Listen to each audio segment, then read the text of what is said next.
If the savannah had a sense of humor, it might look like a grocery store cart race with horns. One moment, everything seems calm. The next, 1,000,000 blue wildebeest, 300,000 zebra, and 400,000 gazelle are all on the move, all trying to make it through one more day. This is the Great Migration, one of the biggest journeys on Earth. And it is not a peaceful road trip. It is a test of speed, nerve, and luck. In this episode, we're heading into a world where every water crossing, every open plain, and every shadow in the grass can mean life or death. If you're watching from home, say hello in the comments and tell us where you're tuning in from. We'd love to hear from you.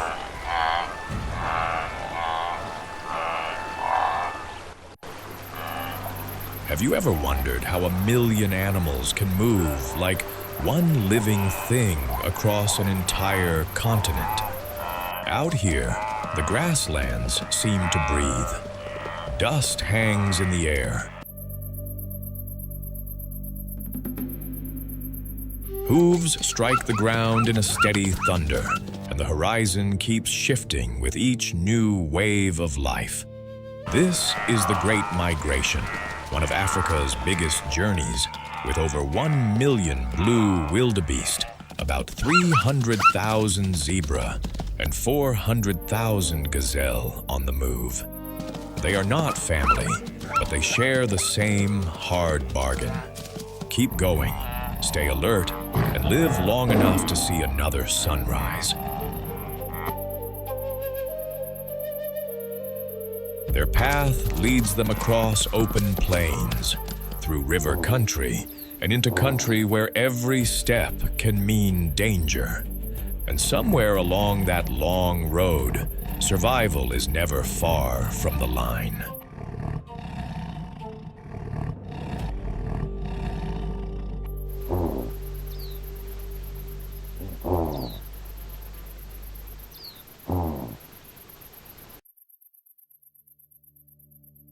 In the early light, the grass seems to hold its breath. There is a soft hush over the plain, broken now and then by the whisper of hooves and the low grunts of the herd. Then through that calm, a striped shape steps forward like it belongs to the morning itself.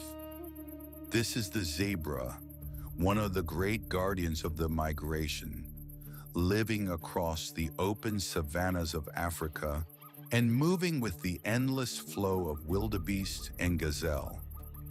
It may look calm now, but out here calm can change in a heartbeat. One wrong step, one broken line, and the whole journey can tilt toward danger. Zebras are built for that life. They stay close, watch everything, and help keep the herd alert.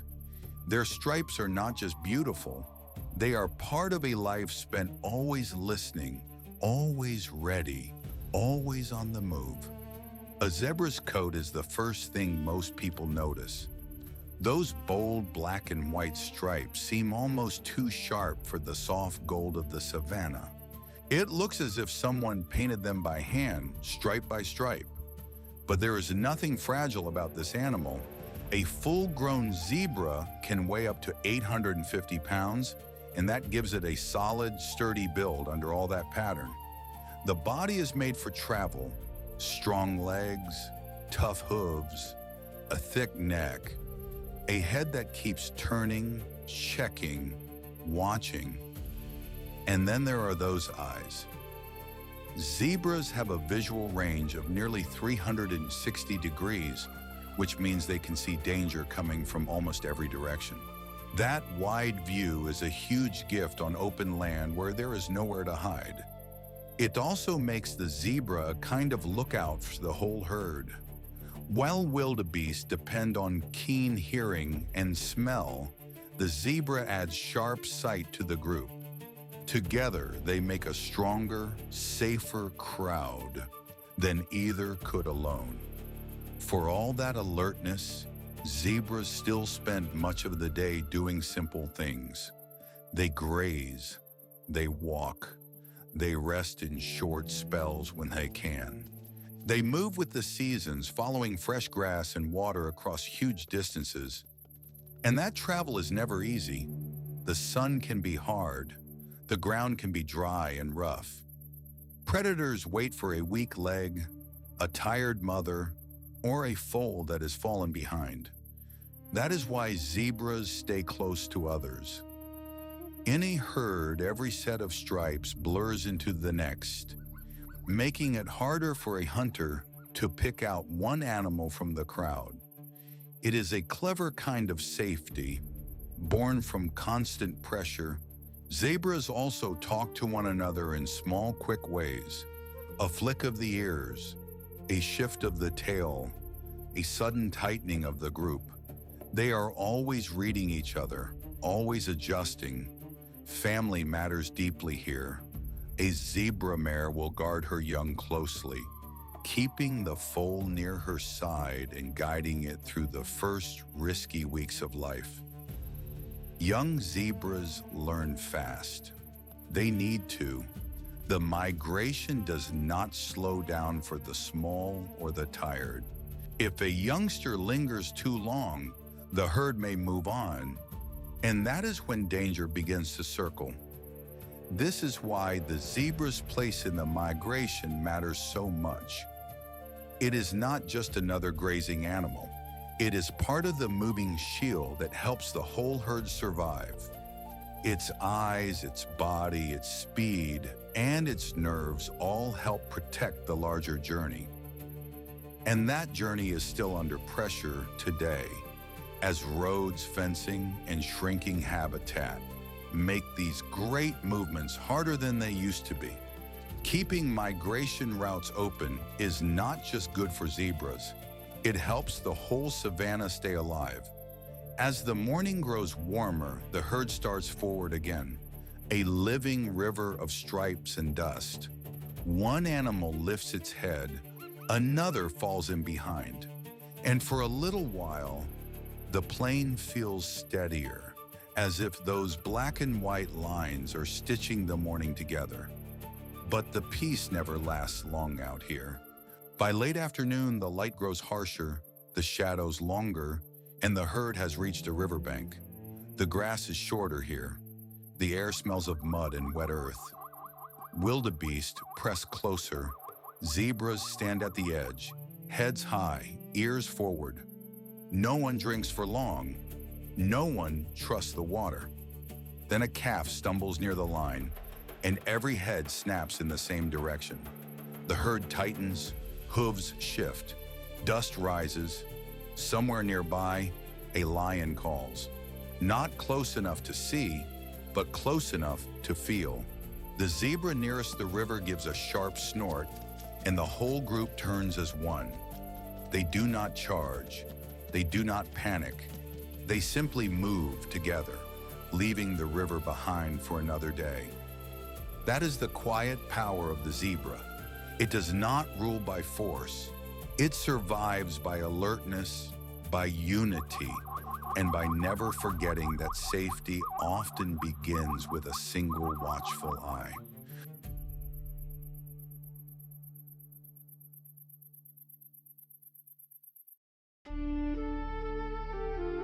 If you have ever watched a log drift past in a river, quiet and harmless, you know how easy it is to be fooled at first glance. But some of the most dangerous things in Africa do their best work by doing almost nothing at all. They wait, they watch, and when the moment comes, they explode into action. Along the Mara River, that kind of patience belongs to the Nile crocodile. It has ruled these waters for about 200 million years, and it can grow up to 20 feet long and weigh as much as 2,200 pounds. This is a giant built for ambush, a survivor that turns still water into a trap. The Nile crocodile lives across much of Africa in rivers, lakes, and marshes. But here, at the river crossing, it becomes part of the story of life and death for every animal brave enough to enter the current. Look closely and you may see more than a reptile. You may see a shape that looks like old wood, half sunk in mud, waiting for a mistake. Its body is long and armored, covered in rough scales that look like they were made from river stone. The snout is narrow and powerful, lined with teeth that can grab and hold with terrible strength. Those eyes sit high on the head, so the crocodile can watch the world while almost all of its body stays hidden. That alone tells you a lot. This animal is made for patience. It does not need to chase all day. It needs only the right chance. Most of its body stays close to the riverbed, where the mud and reeds break up its outline. From a distance, it can pass for a floating branch, a shadow, or a piece of the river itself. Even its skin color helps it disappear. Browns, grays, and olive tones blur into the water and silt. Up close, though, the details tell a different story. The back is ridged like a row of small hills. The tail is thick and muscular, built for a sudden burst through the water. And those jaws, held shut with near invisible restraint, can snap open with shocking speed when prey comes within reach. A crocodile does not need to look fast to be fast. It just needs to be hidden well enough. For much of the day, the Nile crocodile rests in the river shallows or on muddy banks, soaking up the sun and saving energy. Like a hunter who knows the best fishing spot in town, it picks its place carefully. The river crossing gives it everything it wants. Animals must come here to drink, to move, and to continue the migration. That means the crocodile does not have to search widely. The food comes to it. Wildebeest, zebra, and other thirsty animals crowd the banks during the crossing, and the crocodile waits for one weak step, one slip, one frightened splash. Then comes the strike. The head shoots forward. The jaws clamp down. The water boils. Strong legs churn. The tail whips like a heavy rope. If the animal can be dragged under, the fight is often over. If not, the river may still claim a victim through panic and exhaustion. This is not a chase. It is a trap with a heartbeat. And it works because the crocodile is built for short, violent moments, not long journeys. After a meal, it can go for a long time before eating again. That is part of its success. It is a creature of patience, not hurry. It knows how to sit with the river and let the river do the work. Family life for a Nile crocodile is not soft, but it is more careful than many people expect. A female lays her eggs in a nest of plants and soil, usually near the water's edge, and guards them through the waiting period. When the hatchlings are ready, she helps dig them out and may even carry them gently in her mouth to the water. That sounds hard to imagine from an animal with such crushing jaws, but it happens. For the young, the first days are the most dangerous. Birds, fish, and bigger crocodiles all pose a threat. Even with a mother nearby, many do not survive. The ones that do learn fast. They stay alert. They hide well. They grow into the same patient style of life that has kept crocodiles here for so long. This animal matters because it helps keep river life in order. It takes the weak, the careless, and the unlucky.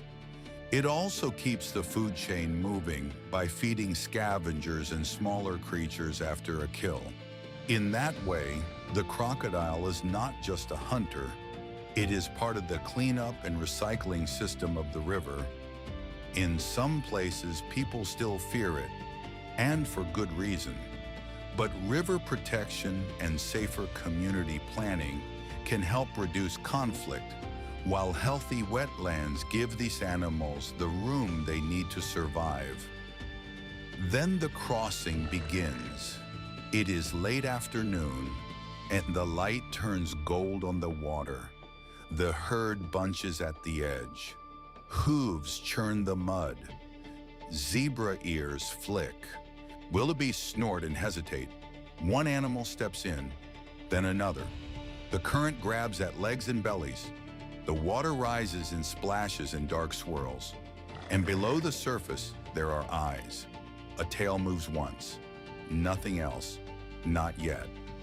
A young wildebeest lunges across, then stops, confused by the churn.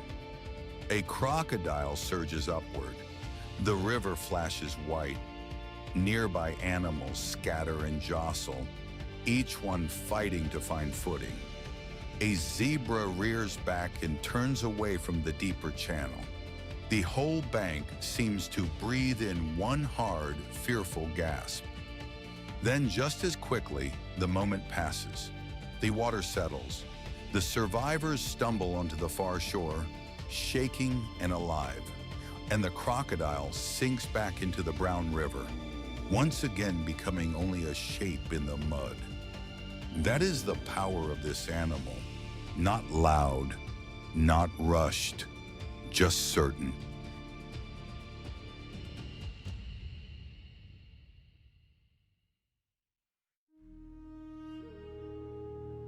The surprise here is not the heat. It is how much life can rise out of it. The savanna plains stretch wide and open, with grass that can look golden one day and green the next after the rains. The air shimmers in the afternoon, and even the wind seems to move in long, slow waves across the land. Out here, there is nowhere to hide for long. Antelope, zebra, buffalo, lion, elephant, and rhino all share these open spaces, each one reading the country in a different way. Some listen for danger, some smell it, some simply keep moving, because standing still can be a risk of its own. And that is the heart of these plains. They are beautiful, yes, but never soft for long. Here's a hard truth of the savanna. Some of the biggest danger comes from an animal that does not look flashy at all. No mane, no stripes, just a dark, solid shape moving through the grass with purpose. The African buffalo can weigh up to 2,000 pounds, and when a herd comes together, it feels less like a group of animals and more like a moving wall. These are powerful grazers of the open plains and river edges, and they live across much of Africa's grasslands and woodlands.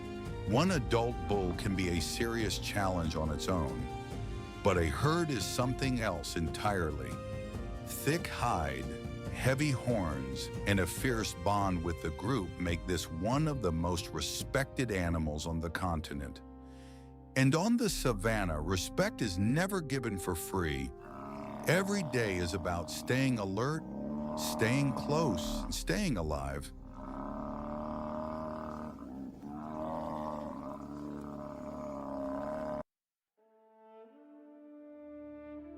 No roar, no drum roll, just a soft click of claws on bark, and the fight is over before the grass remembers to sway. Meet the African leopard of Uganda's savannas and woodlands, from the fig-fringed tracks of Queen Elizabeth to the riverine shadows of Murchison and Kadipo. Sleek, solitary, and rosette-cloaked, it turns invisibility into its sharpest weapon and trees into private dining rooms. This cat is stealth stitched in gold.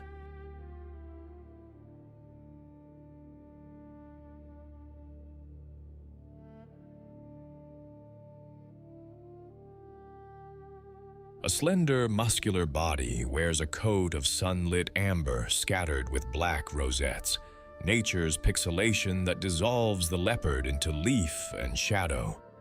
Wide, padded paws erase footsteps. Retractable claws stay razor-keen for climbing, and that final vice-like grip. The tail is a balancing pole, long and expressive, steadying roof-to-branch sprints and tight mid-air twists.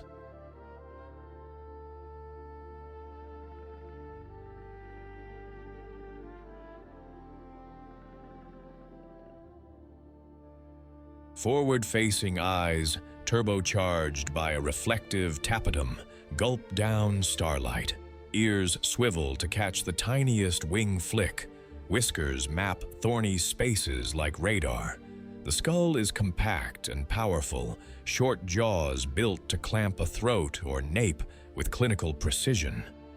And then there are the shoulders, overbuilt winches of muscle designed for the showstopper, deadlifting a carcass heavier than the cat and hauling it into a forked branch where lions and hyenas can only glare from below.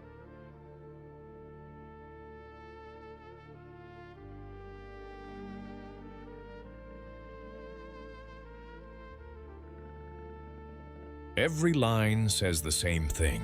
Get close, strike clean, vanish upward. The leopard's savagery is strategy. It hunts alone, leaning on patience so profound it feels like a superpower, lying low for an hour, reading wind and routine, inching forward only when a head drops or a hoof hesitates. Most action unfurls at night or in the cool edges of dawn and dusk. The approach is a slow equation, grass to termite mound to gully, until distance collapses and speed detonates.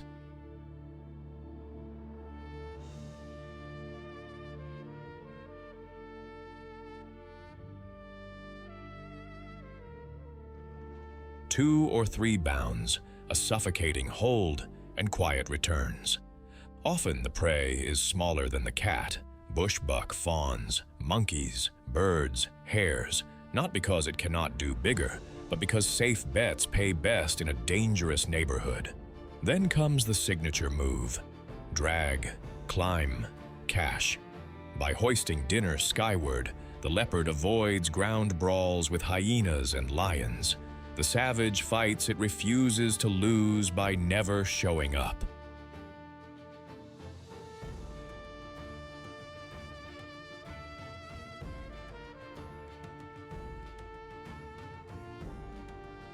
Diet is flexible by design. Young antelopes, monkeys, birds, reptiles, whatever the season and shadows allow. In a world where resources flicker, adjustment is the daily ritual. Privacy is policy. Adults live alone, their home ranges overlapping like polite whispers instead of lines drawn in stone, males skimming the edges of several females' territories. They negotiate with scent marks, scratch posts, and a rasping, saw-like call that threads through the dark.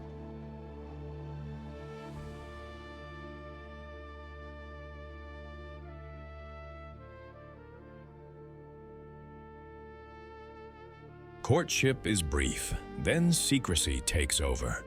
After roughly 3 months, a female tucks 1 to 3 cubs into a hidden den, rock crevice, thicket, hollow log, shifting sights often to outsmart curious noses. She is hunter, teacher, and bodyguard, ferrying meat to cover and running tiny stalking drills that grow into real lessons. Cubs face a hard syllabus. Hyenas, lions, and snares all grade harshly.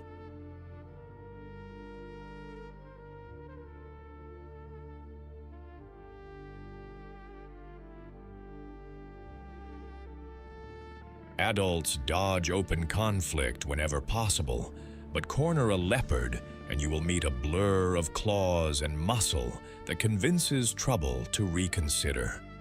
As adaptable ambush predators, leopards prune small and mid-sized herbivores and primates, shaping when and where grazing and browsing happen. Their tree-cached kills fuel a second wave of life. Genets, civets, eagles, hyenas, recycling nutrients from canopy to soil.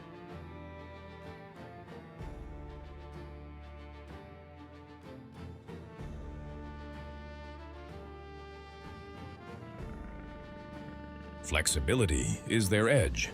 Broad diet, stealth, and vertical escape routes keep them thriving when specialists stumble. Yet threats bite back: habitat loss, wire snares, livestock conflict, and illegal trade. Listed as vulnerable, leopards in Uganda lean on protected areas, anti-poaching patrols, and community stewardship to keep those rosettes moving through the dusk. In a world that celebrates loud battles, the leopard wins by never raising its voice.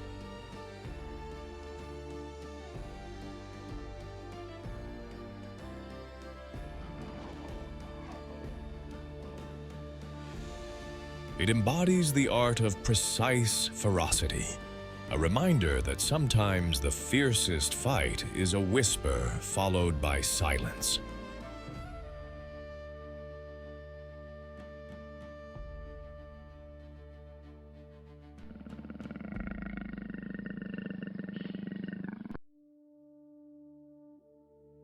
Ever seen courage with a mohawk and a mustache? When a warthog gets cornered, the savannah suddenly sprouts sharp opinions and a pair of tusks that mean business. Meet the African warthog of Uganda's sun-baked plains and light woodlands, from Murchison Falls to Kadipo's wind-scoured grass. Stocky, scarred, and surprisingly quick, this pig wears its battles on its face and keeps its confidence in the ground beneath its hooves.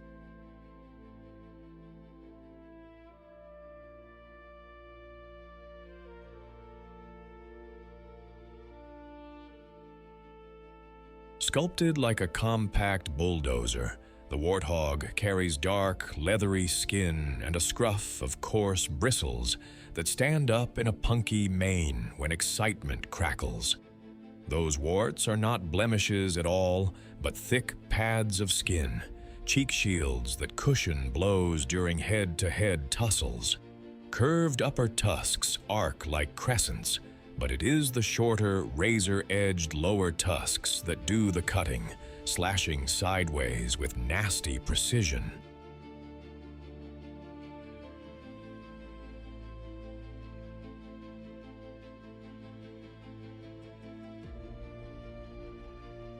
A flat, muscular snout ends in a tough, digging disc, perfect for plowing into baked earth after roots and bulbs. The front knees wear calloused pads. Warthogs kneel to graze, a quirky, energy-saving posture that looks like a bow, but functions like a lawnmower. Sparse hair helps shed heat, while dark skin resists sun and thorns. Wide-set eyes, swiveling ears, and a high head carriage keep the horizon surveyed.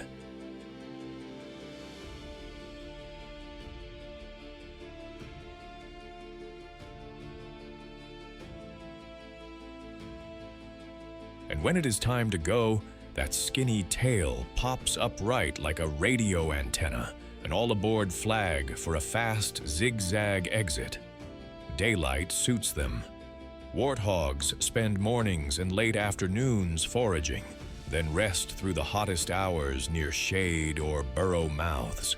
They are opportunists with a menu of tough grasses, tubers, fallen fruit, and juicy extras like grubs, anything the snout can locate and the hooves can unearth.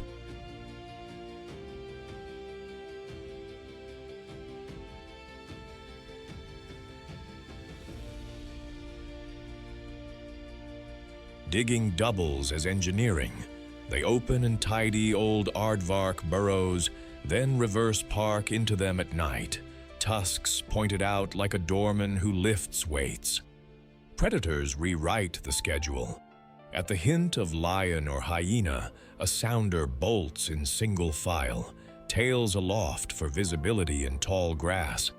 If escape routes pinch shut, a warthog can pivot from comedian to gladiator, charging low, slashing with those under tusks, and shrieking with the kind of clarity that makes even a leopard blink.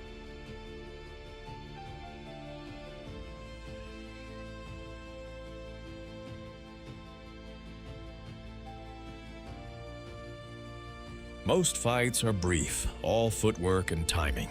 Victory is measured in meters gained, not trophies claimed. Dust baths cool skin and eject parasites, and a good wallow is both spa day and scent marker, warthog cologne, eau de mud. Community here is practical. Females form tight-knit sounders with their piglets, sharing vigilance and sometimes babysitting duties in creches at safe burrow sites. They communicate in grunts, snorts, and tail talk, shifting formation the moment danger whispers.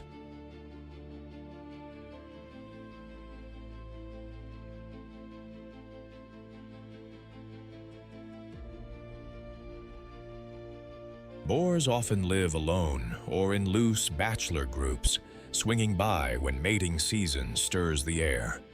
Male-male contests are armored fencing matches, head shoves, tusk parries, and sidesteps, where those facial warts pay their dues. Gestation runs about 5 to 6 months. Litters of 2 to 4 emerge striped and swift, born into a world where standing up fast is lesson 1.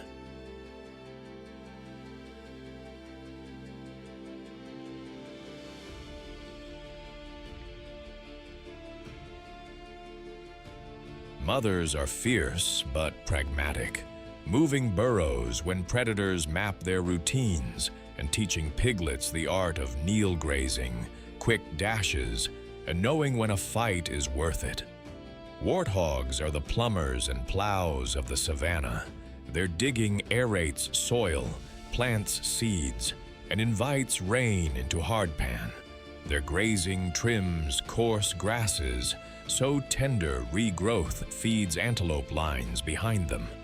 Old burrows become life support for mongooses, jackals, and even owls.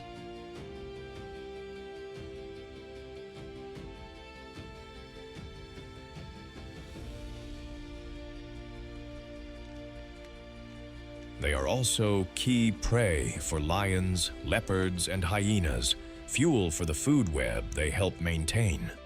Listed as of least concern on paper, they still run the gauntlet of snares, habitat squeeze, and disease. In Uganda's parks, anti-poaching patrols and community stewardship let this tough little engineer keep punching above its weight. In a land that worships speed and size, the warthog is a reminder that grit, wit, and a good exit strategy can win the day.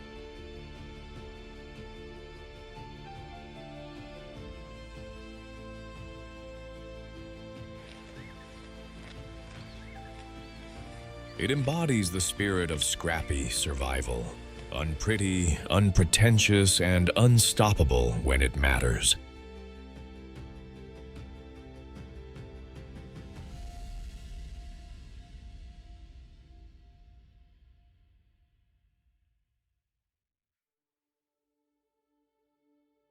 When the chase ends, the sky takes over. In the hush after a kill, dark sails spiral down like a verdict. Meet the African vultures of the Serengeti Mara, white-backed ripples, and the imposing lappet-faced. They do not start the hunt, they finish the aftermath, arriving with perfect timing to turn danger into cleanliness.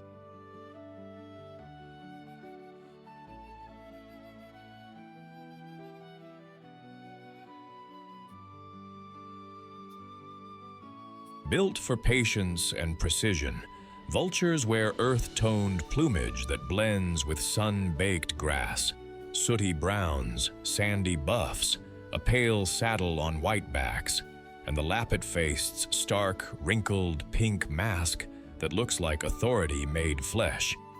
Their most famous feature is practical, not pretty. A bare head and long, featherless neck that slip deep into carcasses without collecting grime, then bake sterile under the sun.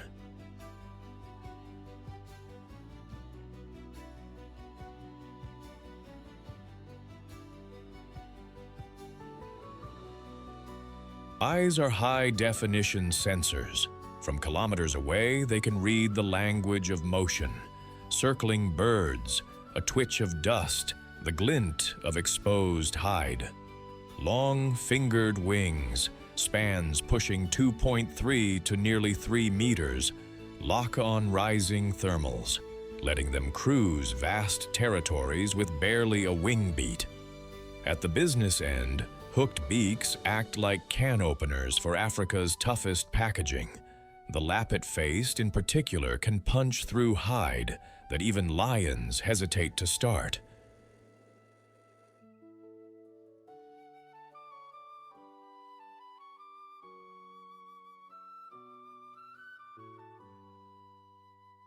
Their feet are not raptor talons but sturdy walking gear, perfect for crowd control around a carcass, while a fortified crop stores meat and a caustic stomach acid neutralizes pathogens that would fell almost any other animal. They wait until the dust and growls fade, then descend, silent, methodical, and absolutely essential. From a bare branch, they watch like magistrates, reading the grass for verdicts.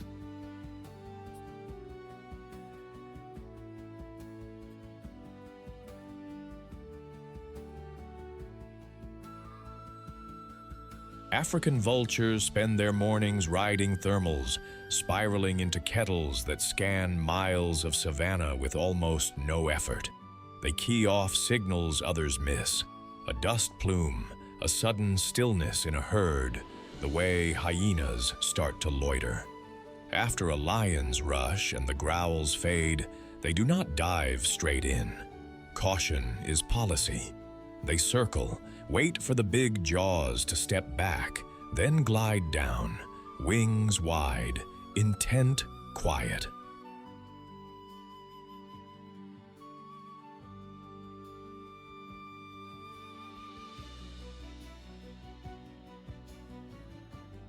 The lappet-faced often lands first to punch a door through hide.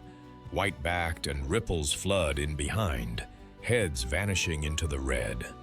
Feeding is fast, focused, and surprisingly tidy.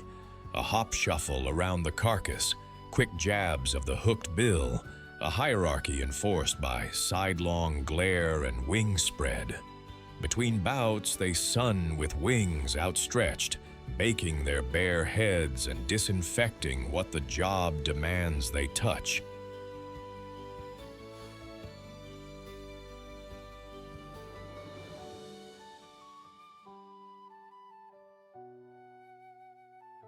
If danger flares, they lighten the load with a defensive vomit, lift off, and return when it is safe.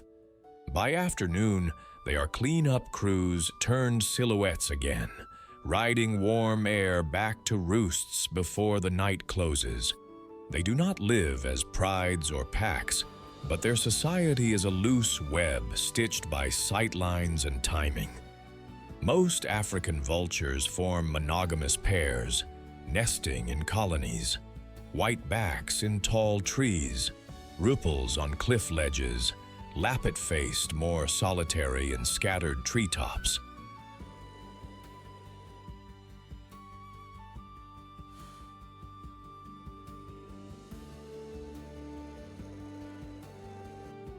One egg is the rule. Both parents incubate for nearly 2 months and feed the chick by regurgitation for many weeks after fledging. A long apprenticeship for a life lived on the wing. Away from nests, gatherings form and dissolve around thermals and carcasses. At the table, size sets rank. Lappet-faced dominate with sheer presence, while the more numerous white-backed and high-flying ripples press in, hissing, grunting, and mantle spreading to claim a slot.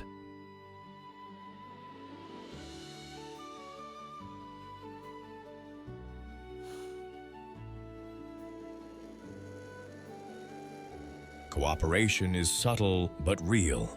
Information moves through the sky. One bird stoops, others read the angle and follow. Even hyenas watch those spirals like road signs to dinner.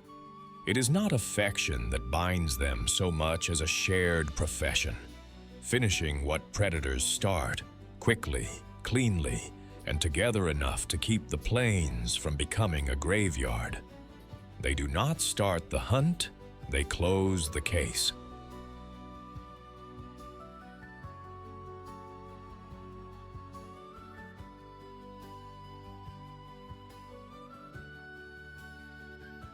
Vultures arrive after predators attack and turn chaos into hygiene, stripping carcasses in hours and preventing the plains from becoming a disease factory. Caustic stomach acids neutralize nasties like anthrax and botulism. Bare heads and long featherless necks keep them clean even when they work deep inside rib cages. Hooked beaks, especially the lappet-faceds, open hides that even lions hesitate to pierce, creating access for smaller scavengers and speeding the nutrient cycle back to grass.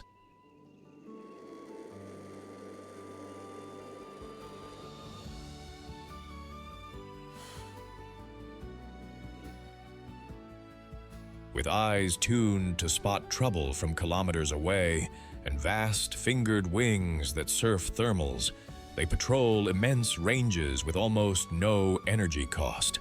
Their sky-borne information network even guides other scavengers to the scene. Yet guardians can fall. Poisoning, power lines, and illegal trade have pushed many African vultures to endangered or critically endangered.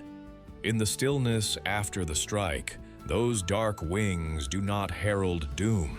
They deliver a necessary mercy.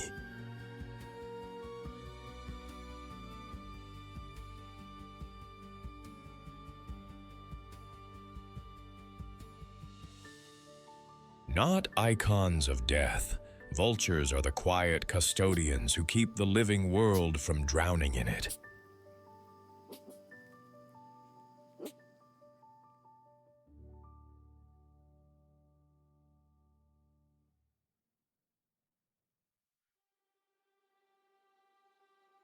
The first thing you notice is the sound.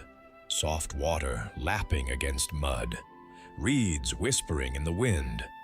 Then a heavy smell rises from the marsh, part wet earth, part green grass, part something old and wild, baking in the sun.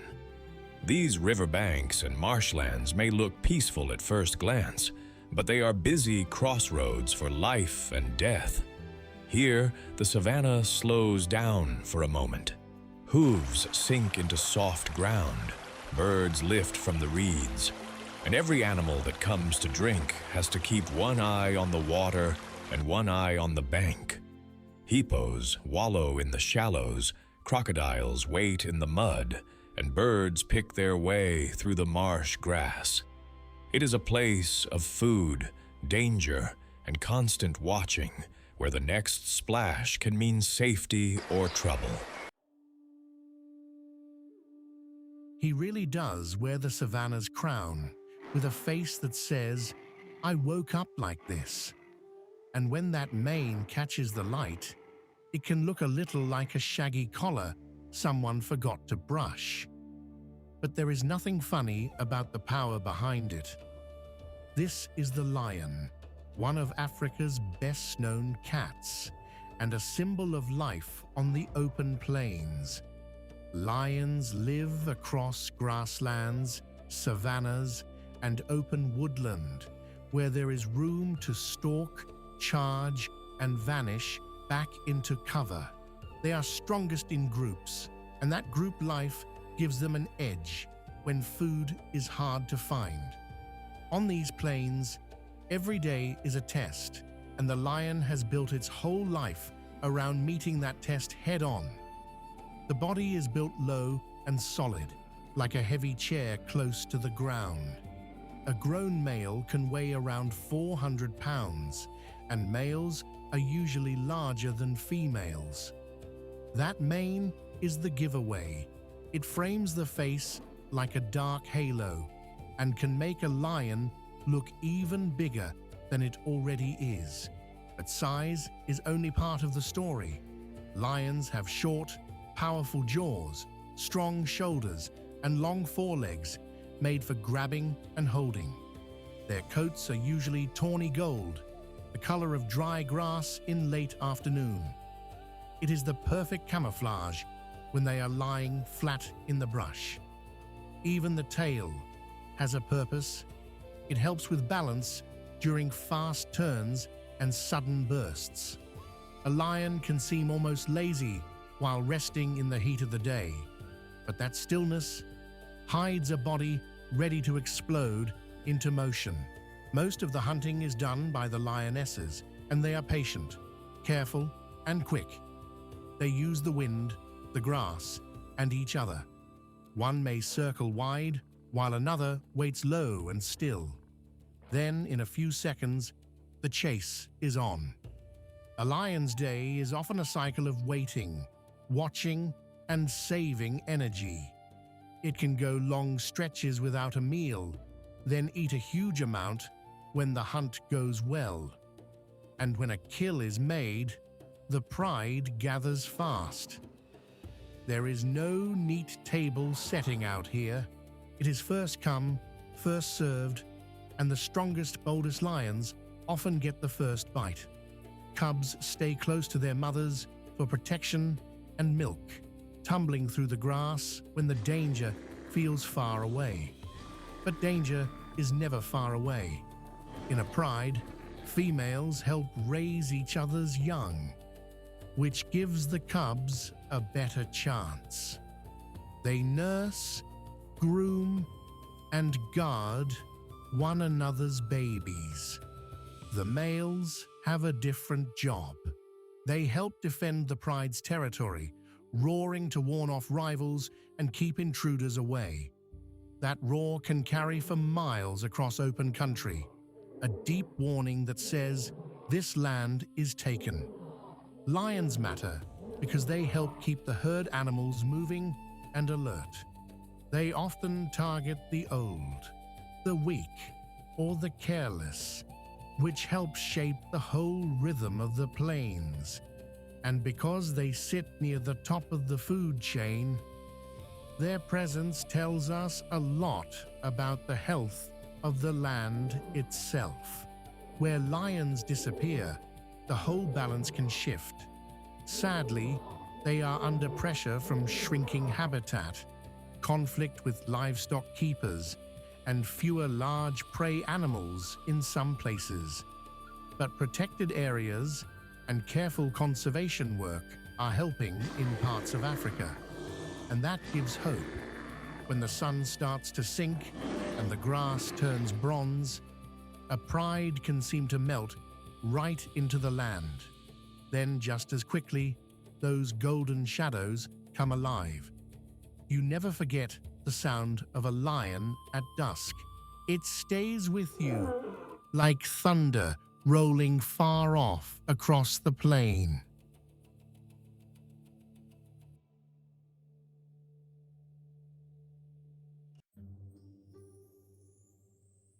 The dust is already hanging in the air. Hooves drum the ground in a hurry, and the whole plain seems to shake with movement. One animal after another pushes forward, shoulder to shoulder, all of them heading for the next patch of life before the heat and hunger catch up. This is the blue wildebeest, and it lives across the grasslands of eastern and southern Africa, where survival often depends on staying with the crowd. More than 1 million of them join this great migration, along with some 300,000 zebra and 400,000 gazelle. At a glance, a wildebeest can seem like a strange mix of parts, but every feature has a purpose. Its head is low and heavy, its neck short and sturdy, and its senses are sharp. It can hear and smell danger well, and it can even pick up ground vibrations from distant water or the footsteps of other animals. But it cannot see as far as the zebra can, so it leans on its neighbors for help. A blue wildebeest is built for movement. The shoulders ride high. The front half looks powerful and deep, and the head carries those curved horns like a rough set of tools made for a hard life. The coat is gray-brown, almost dusty in the sunlight, but there is a blue sheen to it that gives the animal its name. Up close, the mane looks bristled and wild, like it has been caught in a constant breeze. The tail swishes, the nostrils flare, and the whole body gives off a sense of restless energy. This is not a creature that stands still for long. Each day is spent on the move, grazing where the grass is fresh and following the rains as best it can. Wildebeest eat short grasses, and they usually feed in large groups, heads down, tearing at the ground like a living field of lawnmowers. That may sound peaceful, but it is never simple. While they graze, they are always listening, always sniffing the wind, always watching for lions, hyenas, and other hunters that wait for the herd to lose its edge. And the herd itself matters just as much as the grass. Wildebeest live best when they are packed together, because many eyes and many ears are better than one. They do not rely on beauty or stealth. They rely on numbers, speed, and caution. When danger comes, the weak and the very young can be left behind, and that is the hard truth of the migration. But there is also teamwork here, and plenty of it. Wildebeest often travel with zebra, and though they are not family, they help one another. Zebra can see nearly 360 degrees around them, so they act like watchful neighbors. Wildebeest, with their keen noses and ears, add another layer of defense. It is a partnership where both sides benefit, and in a land full of teeth and claws, that matters a lot. Even the way they move says something about their life. They do not stroll.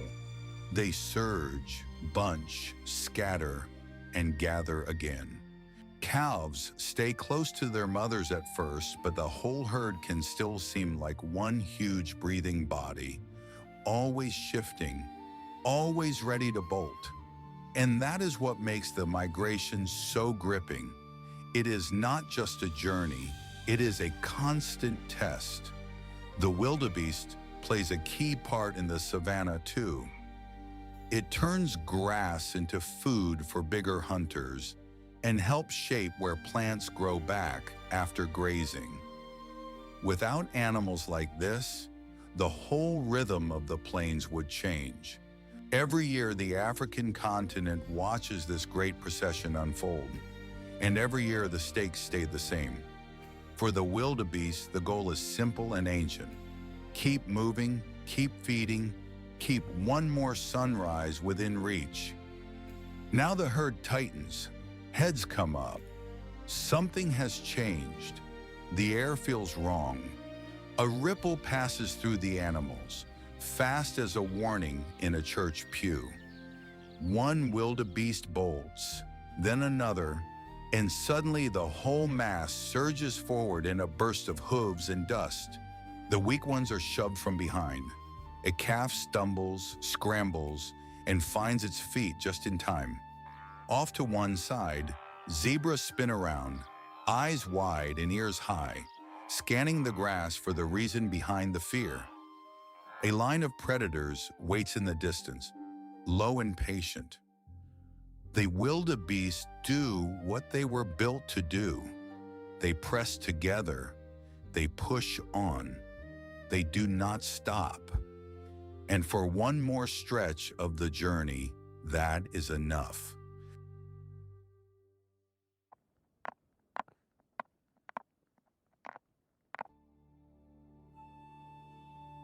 In the soft light of morning, the savannah can feel almost still. A breeze moves through the grass. Birds call from far off. And then, above the open plain, a tall shape drifts into view, like something from a dream. Long legs, a gentle sway of the neck, a calm, watchful face, looking out over everything below. This is the giraffe, one of Africa's best-known giants, living across the savannas and open woodlands where it can reach the highest leaves and keep an eye on danger. It looks peaceful from a distance, but life here is never simple. Soon we'll see how that long neck helps with feeding, fighting, and survival.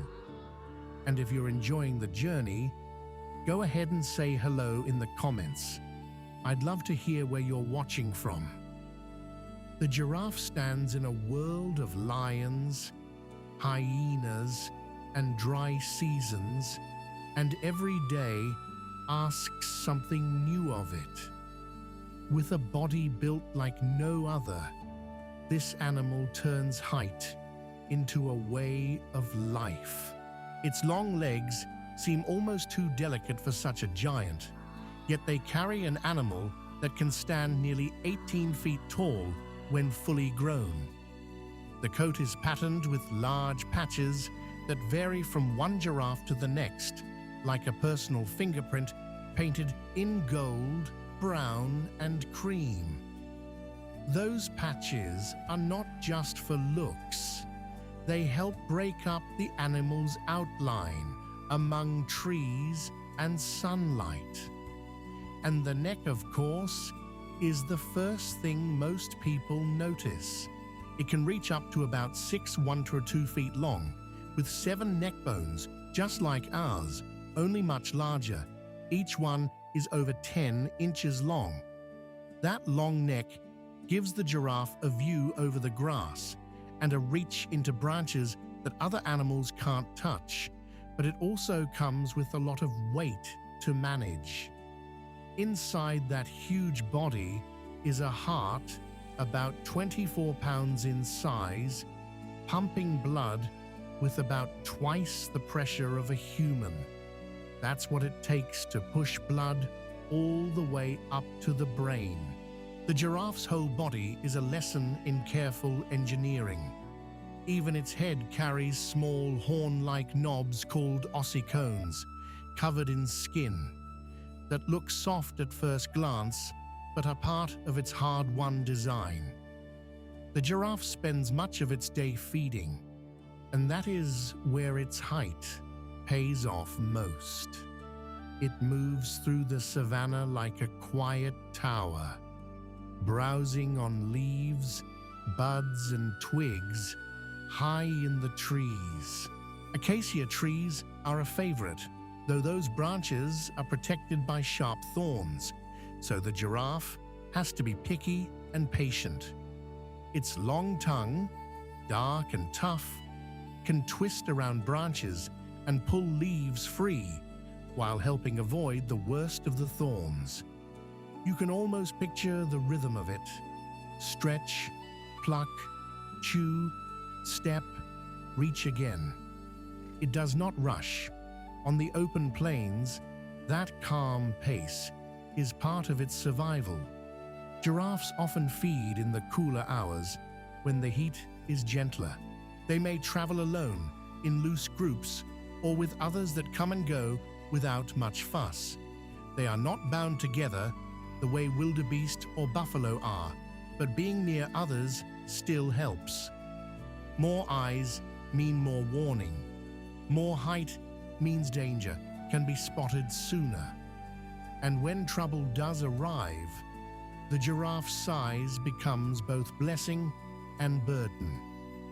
A lion may see a young or weakened giraffe as an opportunity, especially if the animal is tired, separated, or caught in a bad spot. Even so, an adult giraffe is no easy meal.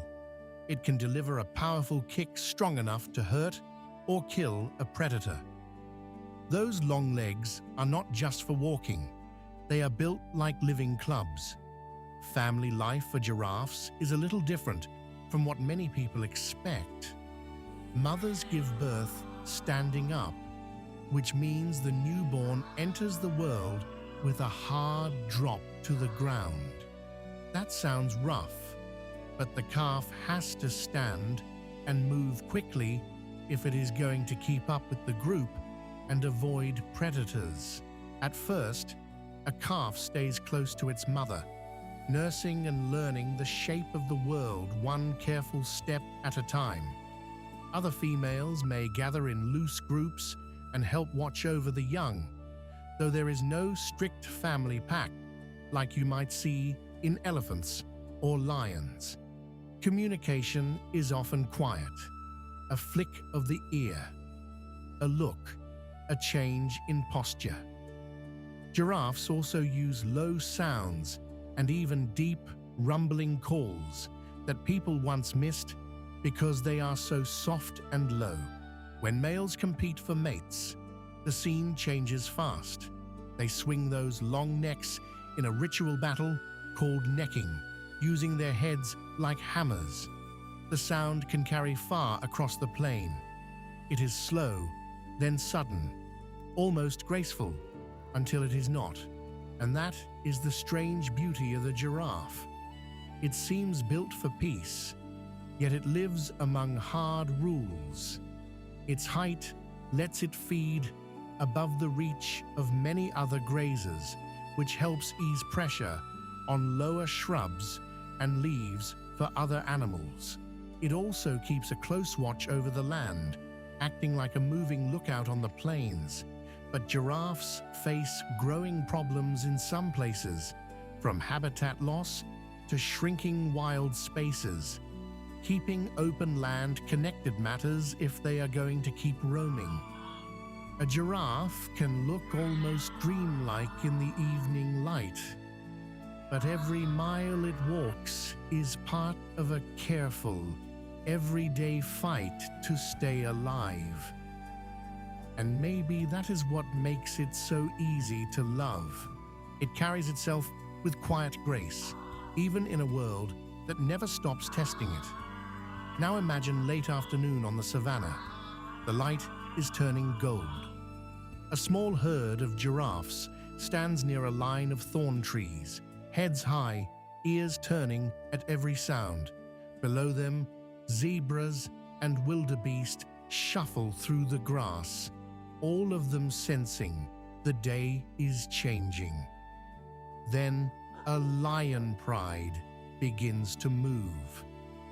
Low bodies, slow steps, almost no sound at all.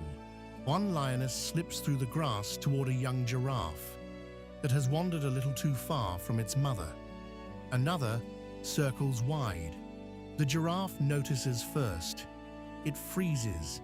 Then it takes a long, measured step back. The calf hurries in close. The mother swings her head and plants her feet. The lioness comes nearer. Dust lifts in the dry air. For a moment, nothing moves. Then the giraffe lunges forward, a sudden burst of power from all that long-legged calm. And the lioness pulls away before those legs can land a clean strike. The pride melts back into the grass. No blood, no victory parade, just another close call on a plain where everyone is always reading the same warning signs. And as the light fades, the giraffes drift back to feeding, necks rising above the darkening grass, carrying their quiet strength into the night.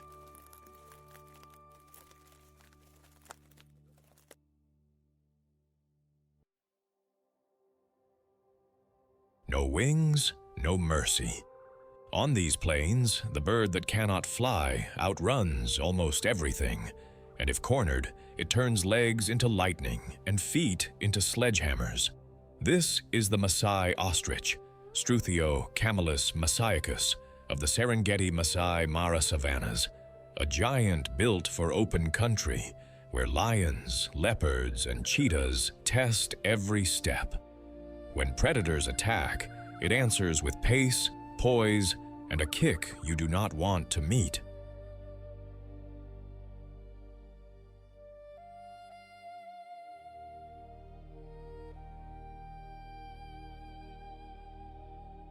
Imagine a sprinter scaled up to 2.7 meters tall and over 150 kilograms, then dressed for the spotlight or the shadows. The breeding male wears jet black plumage with a vivid pinkish-red neck and thighs, billboard bold in season, while the female's soft gray-beige blends perfectly with sun-scorched grass.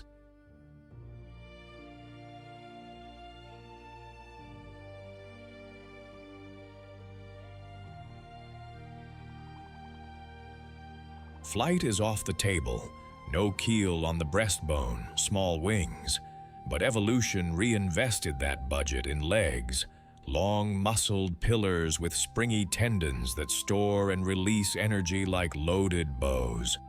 2 toes, unique among birds, end in a hoof-like main claw, turning each stride into a fast, efficient piston that can drive the bird to 70 kilometers per hour and hold it there.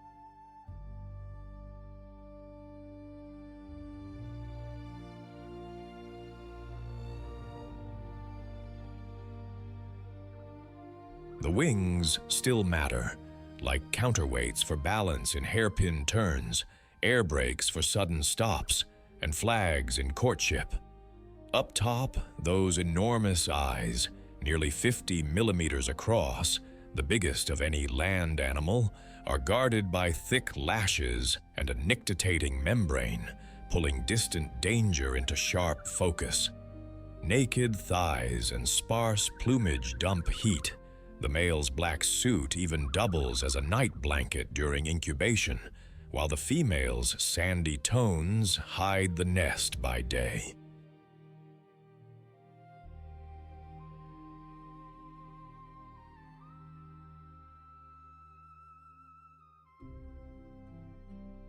And if speed fails, the last line of defense is brutal.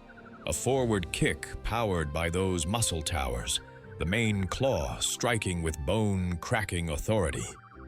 Dawn on the Serengeti Mara is breakfast, and lookout duty rolled into one. The Maasai ostrich grazes on fresh shoots, seeds, flowers, and fallen pods, snapping up insects and the odd lizard as side snacks. Pebbles swallowed during the day grind food in a muscular gizzard, nature's blender without the plug.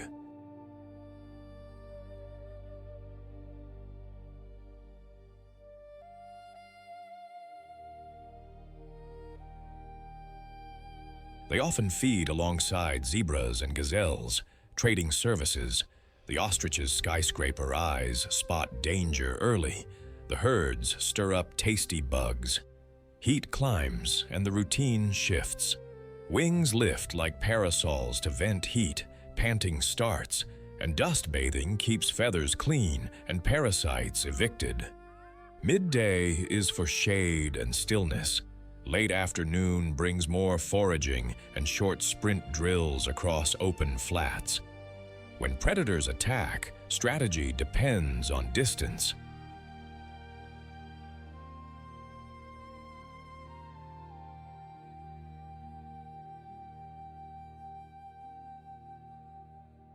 Far away, freeze and sink low, necks stretched flat like a tuft of grass. Close, explode into a 70-kilometer-per-hour escape, wings acting as rudders for zigzags. Cornered, the bird whips a forward kick, main claw stabbing with bone-snapping force. Adults rarely get tested twice. Ostriches run a seasonal society, loose flocks most of the year, then tight politics in breeding time.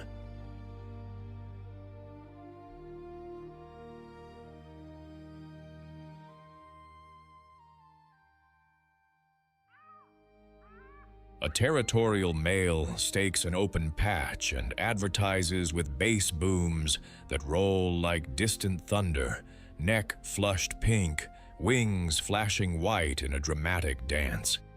He scrapes a shallow nest and assembles a harem. Multiple females lay in one communal dump nest, but a dominant female gets priority.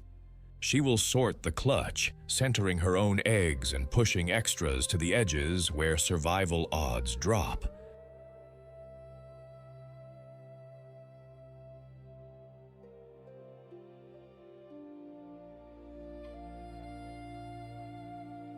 The head pair split incubation like pros.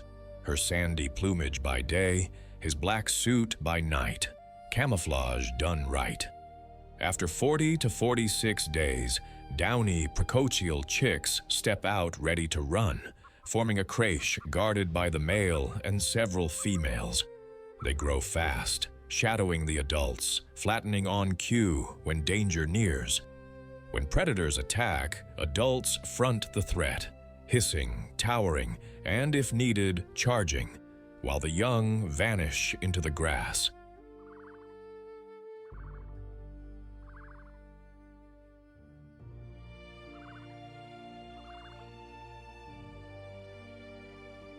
In mixed herds, those watchtower eyes become community insurance, warning antelopes and zebras alike.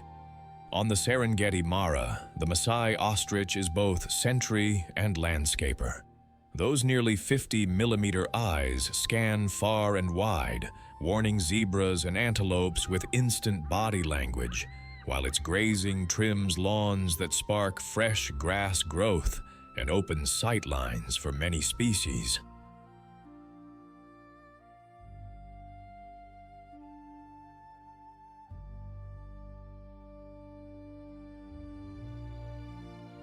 Seeds hitch rides through the gut and drop miles away with a handy fertilizer package, insect snacking trims, outbreaks of locusts and ticks.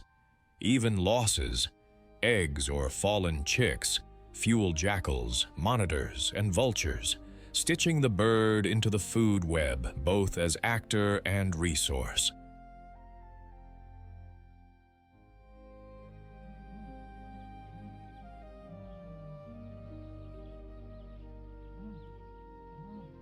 Adaptations make it possible. Two-toed, spring-loaded legs for 70-kilometer-per-hour sprints, bare thighs and wing shading to vent heat, a stone-powered gizzard to mill tough forage, and dimorphic plumage that perfects day and night incubation. Near people, fences, snares, habitat loss, and egg harvest remain real threats. When predators attack, the ostrich answers with foresight, footwork, and, only if pushed, ferocity.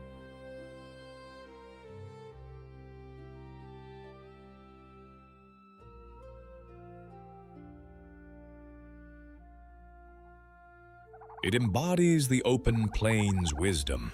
Survive by seeing first, running smart, and turning legs into a line no hunter wants to cross.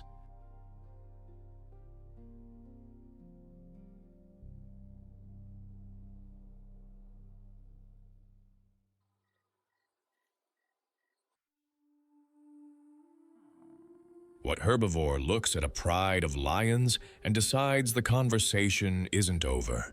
What 2,000-pound wall of muscle and temper holds grudges, remembers faces, and has been known to circle back hours later to settle unfinished business? Meet the Cape buffalo, Africa's black tank with a permanent scowl, an ox so heavily armed and lethally coordinated that even apex predators pause to recalculate the cost. No fancy stripes, no elegant leaps.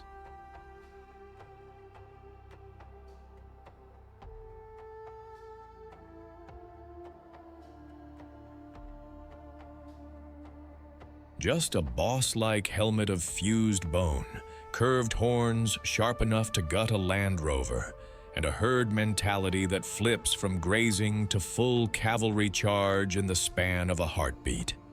This isn't prey that runs and hopes. This is prey that stands, stares, and asks one simple question with blood-red eyes. You sure you want to try this today?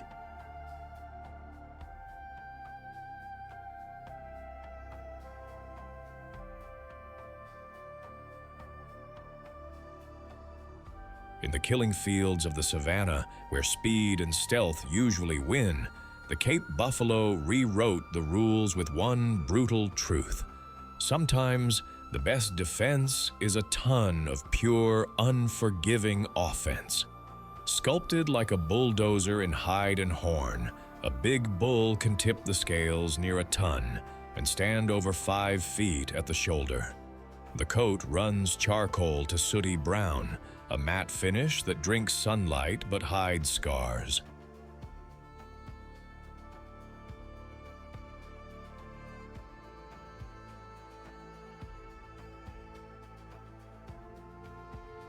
The headline is the hardware. Horns sweep sideways and up, meeting in the middle as a thick helmet, the boss, that armors the skull and turns headbutts into shockwaves. A deep chest, heavy neck, and low-slung head set the center of gravity forward, perfect for driving power into a charge that can hit 40 kilometers per hour in a heartbeat. Cloven hooves splay for grip in mud and on baked clay alike. A whip of a tail signals mood the way a referee uses flags.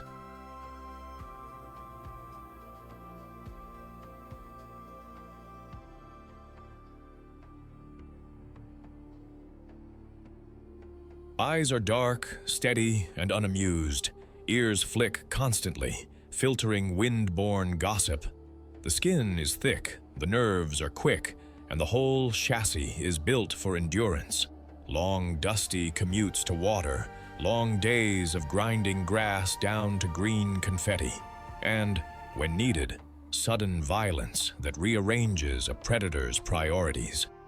By day, the herd grazes in a slow tide, heads down, jaws working, calves tucked where the walls are thickest. Vigilance is communal.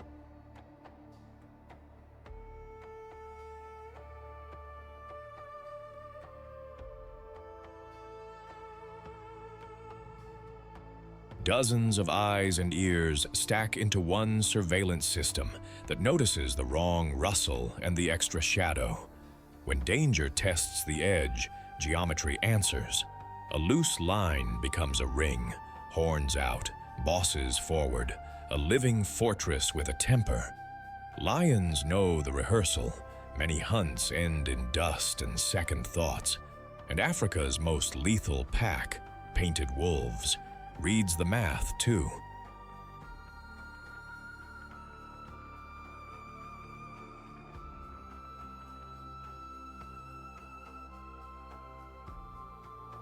They might probe a straggler or a calf, but against a tight herd, they pivot to antelope, because the buffalo's return on risk is terrible for even elite teams.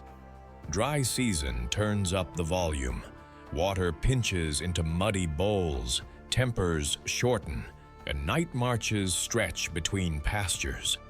At dusk, the air cools, bellies fill, and an old bull may lift his head and bellow, a deep drum roll that says, "We hold here." Vultures circle with patience. Hyenas laugh at the margins.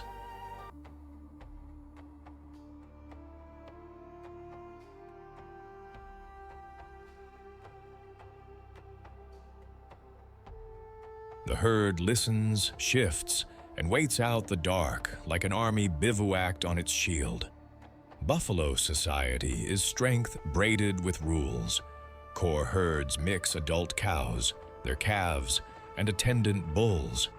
Older males often peel off into bachelor groups, the famous Daga boys, who haunt waterholes and thickets with unpredictable attitude. Inside the main herd, calves stay central, mothers flank them, and bulls patrol the rim like moving ramparts. Dominance among males is decided in head-on physics.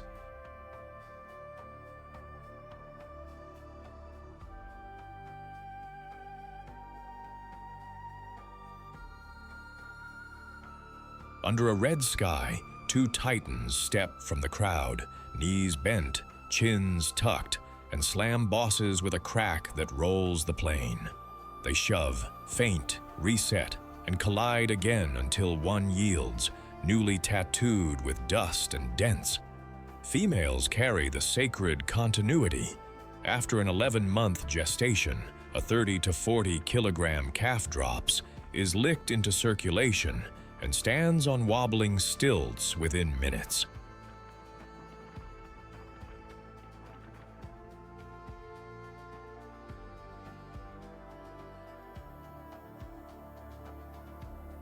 There's no nursery pass. The herd is moving, and so is the lesson. Keep up, stay central, read the adults. Buffalo are lawn crews with hooves. Their grazing trims dominant grasses, opening space for tender regrowth that feeds antelope behind them. Their trails become highways for everything from warthogs to wild dogs. Dung seeds the landscape and fuels insects, fish, and birds along floodplains.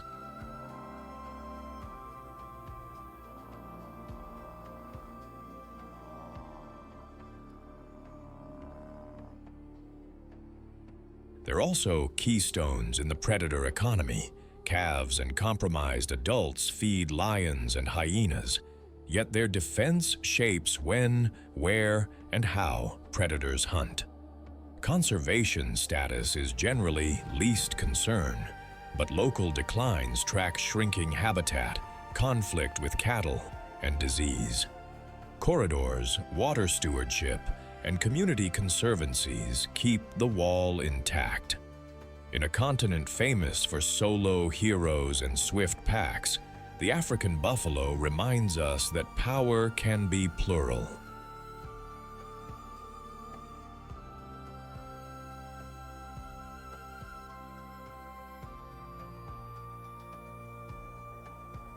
It embodies the spirit of unity, silent steps, locked horns, and a promise that together is the strongest armor nature ever forged.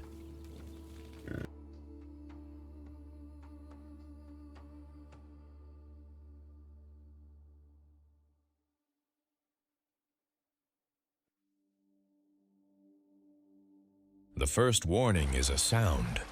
Low water rushing over stones, a deep grunt from somewhere in the reeds, and the soft slap of muddy current against the bank. Then comes the smell: wet earth, crushed grass, and that sharp river scent that seems to hang in the air before danger shows its face. This is the Mara River, one of the most important crossings on the savannah. It cuts through wide grassland and thorny country, and for the animals of the migration, it can mean the difference between making it through the day or not. Here, the river is not just a place, it is a test. Wildebeest and zebra come here in huge numbers, while crocodiles lie in wait below the surface, and hippos guard their own stretch of water. It looks peaceful from a distance. Up close, it is anything but. Endurance looks invincible until the sun turns the world into an oven and the grass hides an ambush you cannot outrun. Even the best marathon hunters hit walls made of heat, distance, and thieves bigger than themselves. Meet the African wild dog, Lycaon pictus, the painted wolf of sub-Saharan savannas, woodlands, and floodplains. A collage of black, gold, and white patches and those satellite dish ears make it unmistakable, and the white-tipped tail is a moving flag in tall grass.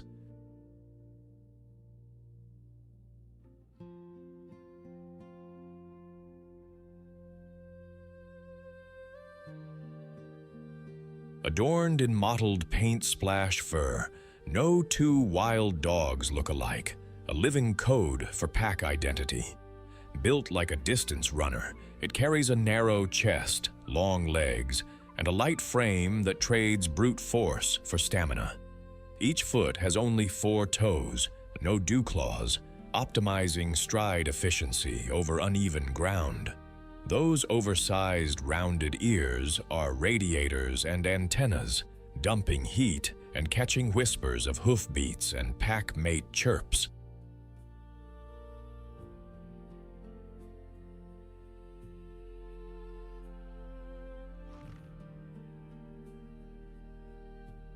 A tough, elastic skin resists tears in tight chases. Lean muscles and a big heart-lung engine fuel steady lopes at 8 to 12 kilometers per hour and bursts over 60 kilometers per hour when it counts. Vision is keen, smell is excellent, but the real superpower is thermoregulation plus teamwork, panting, ear cooling, and short sprints stitched into long pursuits.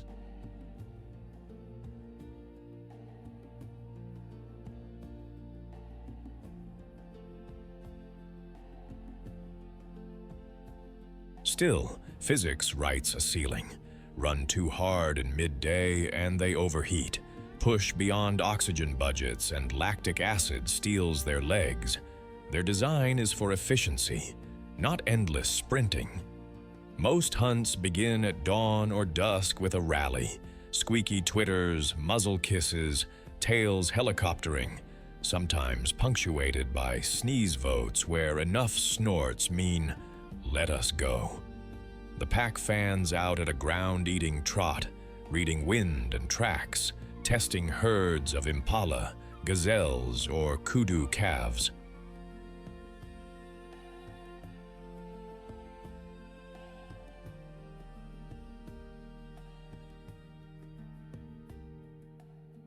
Strategy is fluid. One team pressures, another flanks, then roles switch, relay hunting that turns distance into a net. When a target stumbles, several dogs move in, ending it quickly and cleanly. Success rates run high compared to many predators, but the clock is always ticking. Rising heat shortens chases, thorn thickets break momentum, and hyenas or lions can arrive like a tax collector.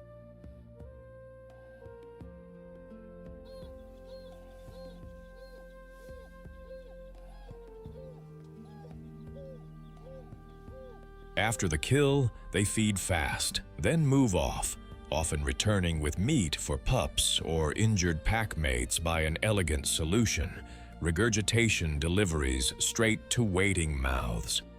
Midday brings shade and panting rest. Waterholes invite quick drinks and a scan for trouble. In flood seasons, they detour along channels, keeping feet cool and scent cones honest. When predators reach their limits, they do what wild dogs do best: pause, regroup, and hunt smart, not hard. Family is everything.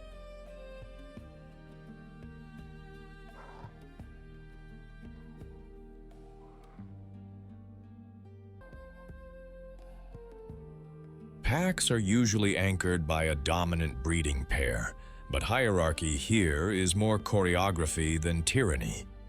Pups eat first at kills, a social contract signed in meat. Adults babysit, guard dens, and bring meals home for nursing females and the old or injured. Breeding peaks in the dry season. Females whelp large litters, often 6 to 16, in old aardvark burrows or dugout dens. For weeks, the pack is tethered to pups. Hunters rotate guard duty.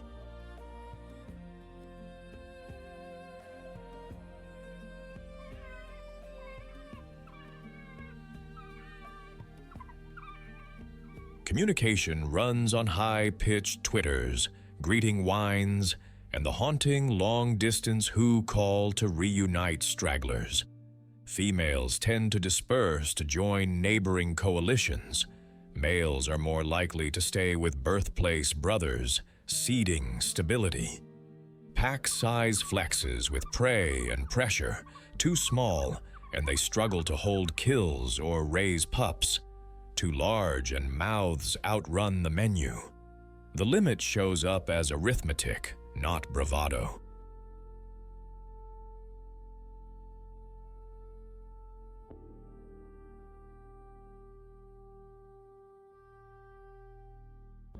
As apex coursers, African wild dogs prune medium-sized antelope and shape when and where herds graze, the landscape of fear that lets seedlings and stream edges recover. Their quick, clean kills mean less waste. Leftovers feed vultures, jackals, hyenas, beetles, and soil. Adaptations, heat-dumping ears, long-distance gait, cooperative relay tactics, and sneeze consensus turn savannas into playing fields they can read.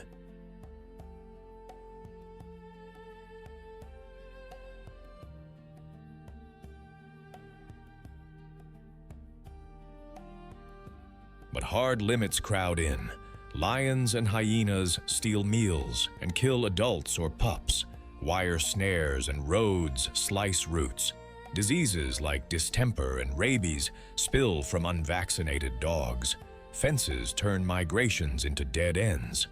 With only a few thousand left and a fraction of those mature, they are listed as endangered, surviving where corridors, vaccination buffers, and coexistence with herders hold.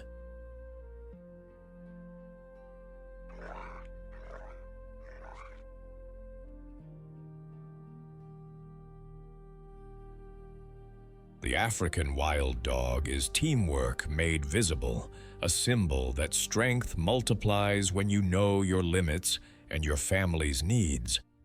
In a hot, hungry world, they remind us that the smartest chase is the one you can finish together.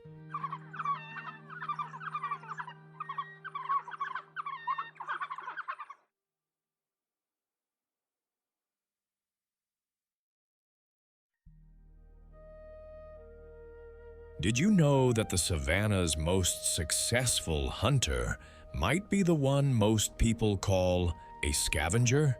Think you know hyenas. Wait until you see how they budget every heartbeat. Meet the spotted hyena of the East African grasslands, working the edges of a drying waterhole, sloped shoulders, a thick neck, and that wide bone-crushing grin. She's built for the long game. Painted in smoky tan and ink-dark spots, the spotted hyena looks like it was sketched in haste and reinforced with steel.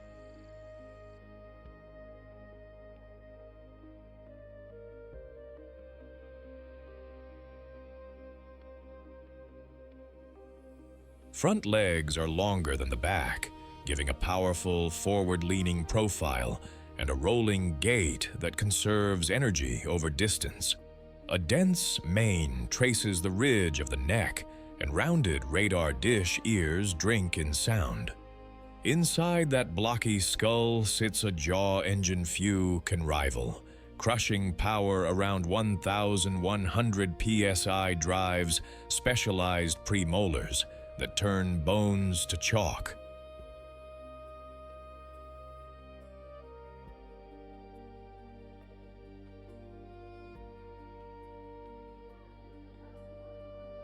Even the stomach is sculpted by evolution. Highly acidic, it dissolves hooves, skin, and calcium, reclaiming nutrients others leave behind. Females, the larger sex, carry more muscle and endurance, and their robust shoulders hoist heavy loads over long patrols. Thick pads and splayed toes grip mud and dust alike, while generous lungs and a big heart feed an economy run. Less sprint, more steady profit. Nothing here wastes energy. Every line and lever says, outlast them.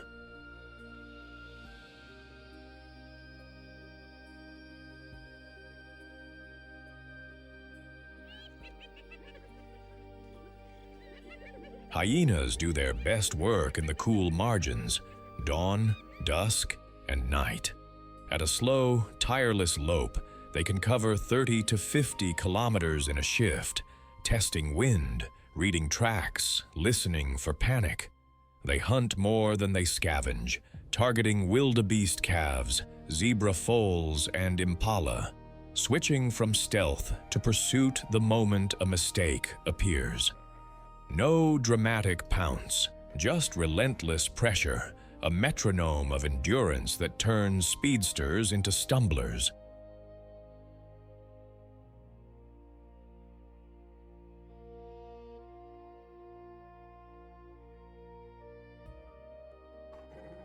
At the waterhole, they circle wide, sampling the breeze, mapping mud like a chessboard. Where will hooves bog down? Where will fear choose the wrong exit? Midday, they concede to heat, retreating to shade or burrows, panting efficiently, while the sun taxes everyone equally. Communication is their superpower. That eerie whoop can carry for kilometers, assembling help or broadcasting ownership.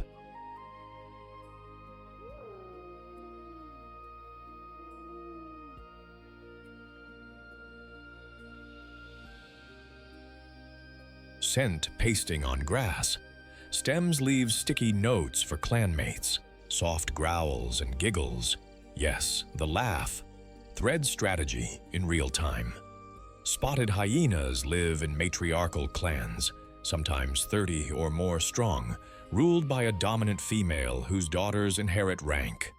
Females are larger, bolder, and lead hunts. Males often disperse to seek their fortunes elsewhere. Greetings are formal and unmistakable, tail high, ritualized inspections that confirm identity and status.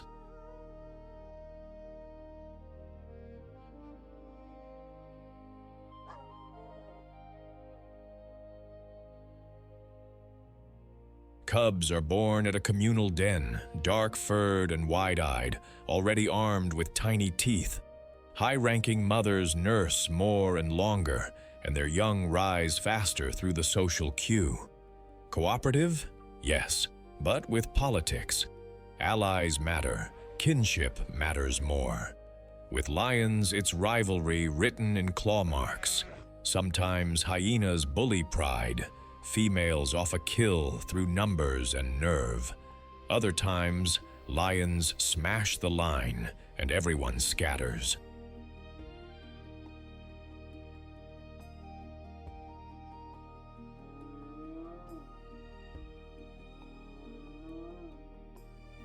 Survival is a series of negotiations, and hyenas are fluent. As both hunters and cleanup crew, hyenas keep the savannah's books balanced. They curb herbivore numbers, and when the hunt is over, they vacuum the leftovers, bones included, cycling calcium and phosphorus back into soil. Their patience opens carcasses others can't, benefiting vultures and jackals. In turn, those flyers act as aerial scouts.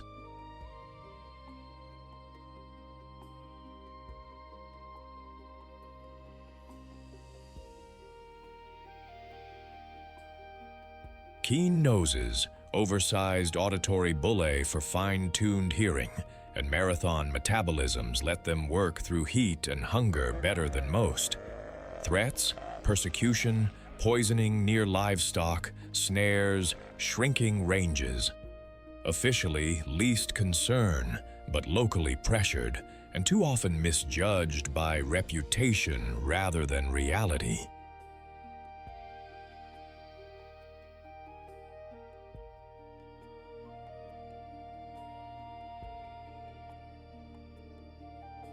In a world where power often looks like speed, the hyena is a reminder that stamina is its own kind of strength, a symbol of gritty intelligence, thriving where limits are the rule, not the exception.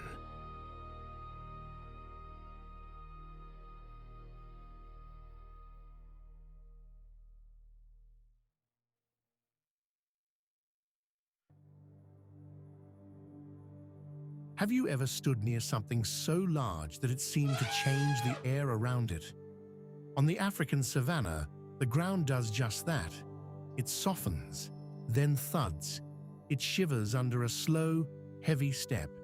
And then, through the dust and heat, the giant appears. The African elephant lives across much of sub-Saharan Africa, and it is the biggest land animal on Earth. A full-grown adult can weigh up to 1,300 pounds and stand nearly 13 feet tall. That kind of size brings respect everywhere it goes. Lions keep their distance. Even a whole pride thinks twice. But this giant is not only power, it is memory, feeling, and family, all wrapped into one. Its trunk can lift, sniff, carry, and strike. Its mind is sharp, and its presence, you feel it before you ever get close.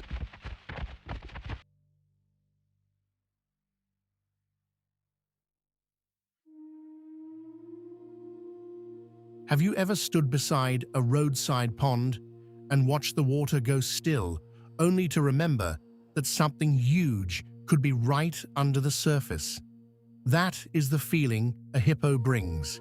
The air may seem calm, the mud may look soft and harmless, but one wrong step in that marsh can wake a giant with a very short temper.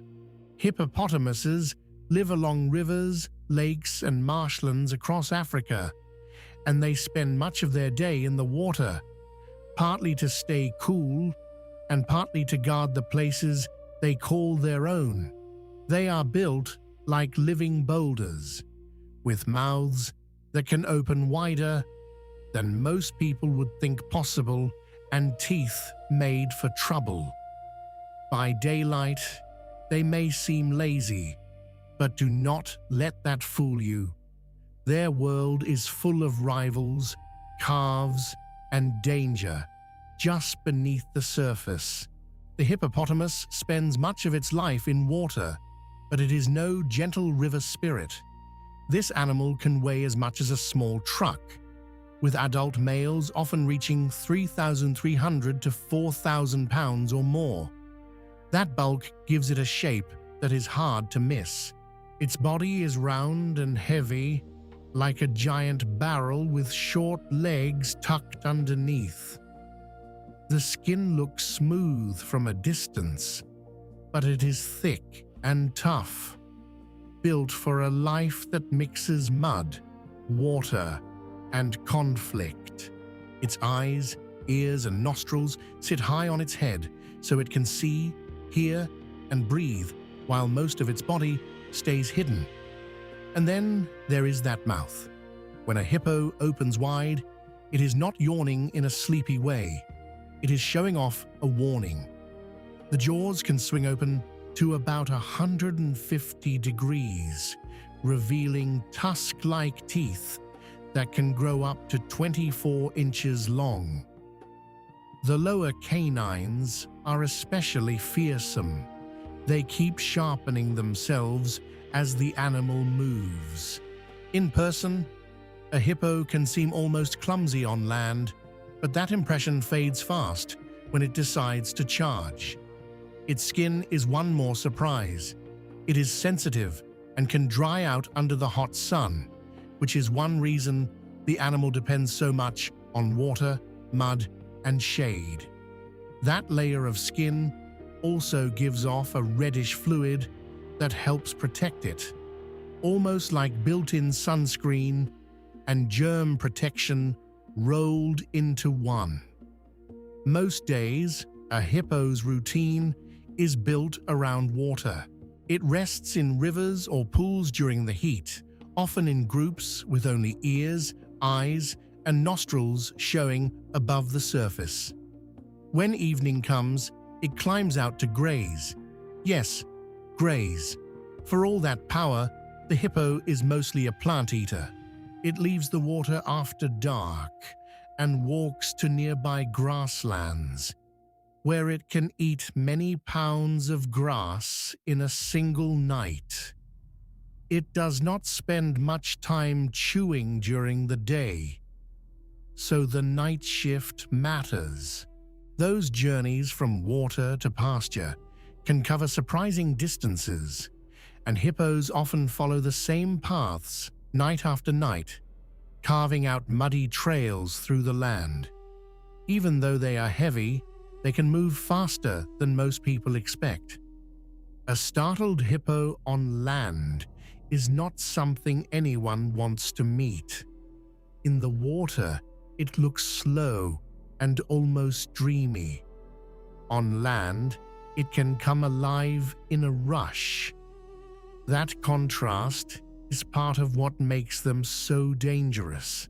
They depend on access to clean water and nearby feeding grounds, so shrinking wetlands and crowded human landscapes can turn old routines into risky ones. Farmers, fishers, and village communities sometimes end up living too close for comfort. Hippos are social animals, and those groups can be peaceful for a while, especially when there is enough room and enough water. A pod may include mothers, calves, and several adults resting together like a floating cluster of dark rocks. But the peace is fragile. Males guard stretches of river or pool with fierce attention. A dominant bull may claim a section of water and defend it from rivals with bluff charges, jaw gapes, and full-force clashes. Calves stay close to their mothers, and that bond matters because the water they depend on is no safe place if a powerful male gets agitated.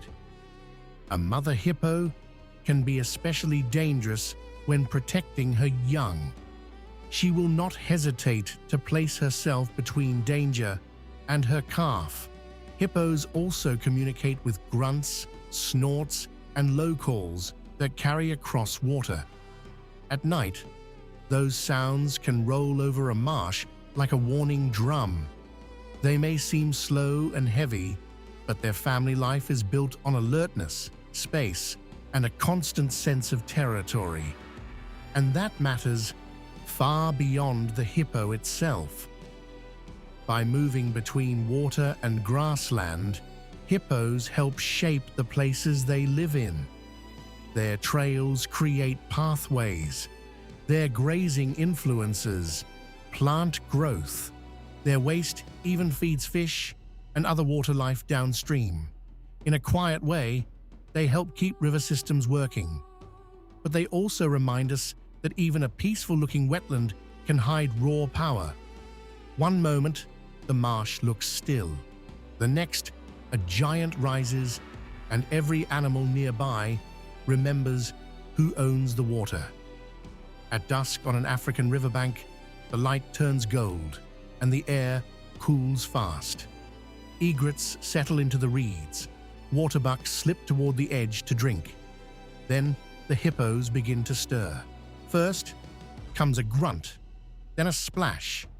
A calf nudges close to its mother, while a larger bull lifts his head and stares into the fading light. Out on the bank, a waterbuck steps too near. The hippo bull notices at once. He snorts. The water shudders.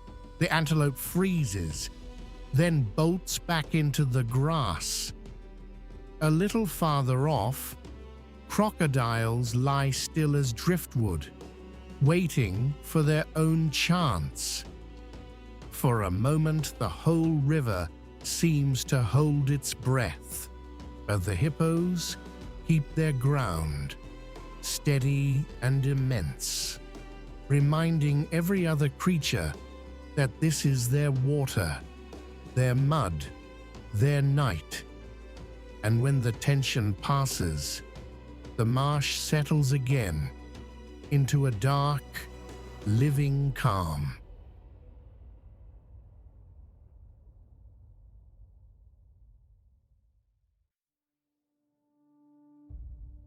Think of a place where the grass reaches up to your knees, the air feels dry and warm, and every breeze carries the faint smell of dust and sun-baked earth. That is Kruger's grassland country. It opens wide under a big sky, with patches of thorny brush, scattered trees, and long waves of grass bending in the wind. In the morning, birds call from the treetops, and insects buzz low over the ground. By afternoon, the heat settles in and everything seems to pause for a moment. This is home to zebra, wildebeest, giraffe, buffalo, and lions, along with elephants, rhinos, and many smaller creatures that slip through the grass almost unseen. It looks peaceful at first glance, but out here, every step matters, and every sound can mean food, danger, or both. Some hunters strike with talons. This one ends fights with a lightning-fast kick. Meet the secretary bird, Sagittarius serpentarius, the long-legged raptor of East Africa's open savannas. A terrestrial specialist famed for dispatching venomous snakes, cobras, even puff adders.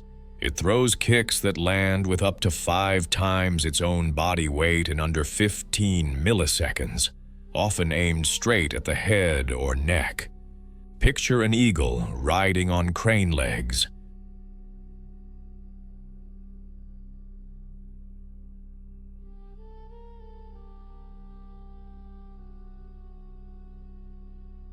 Standing around 1.2 to 1.3 meters tall with a 2-meter wingspan, the secretary bird wears slate gray and white plumage, black flight feathers and shorts, and a pair of elegant tail streamers that trail like punctuation. A bare orange to yellow face sits beneath a spray of black quills behind the head, an old-world flourish that inspired the name.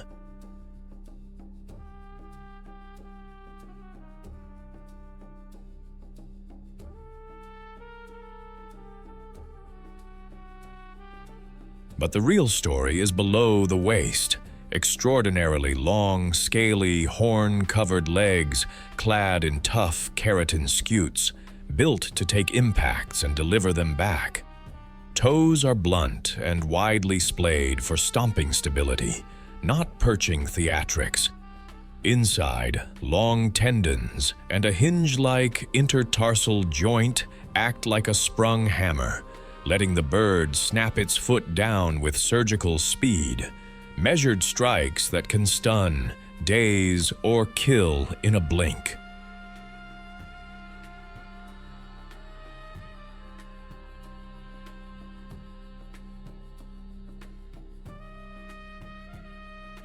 Height keeps vital organs above a snake's strike zone, armor like scales, blunt fangs that do land. Broad wings give short, explosive lift to pounce, while thick lashes and a nictitating membrane shield the eyes when dust and danger fly. The result is a purpose-built ground raptor, tall enough to see trouble, fast enough to end it. Dawn is walking time.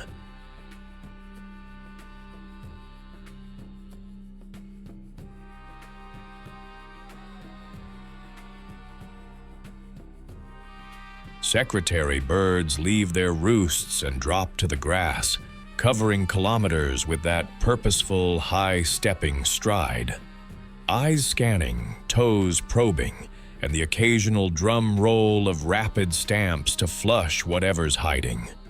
They're diurnal specialists, most active in the cool morning and late afternoon, resting or preening through the noon furnace on a shaded perch.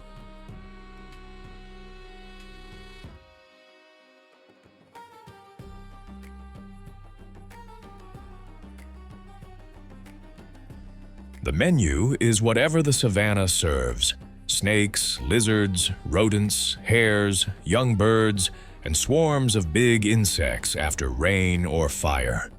When a snake shows, the show begins, feints, wing mantling for balance and a shield, Then the signature strike, a kick that lands with up to 5 times the bird's body weight in less than 15 milliseconds, usually aimed at head or neck.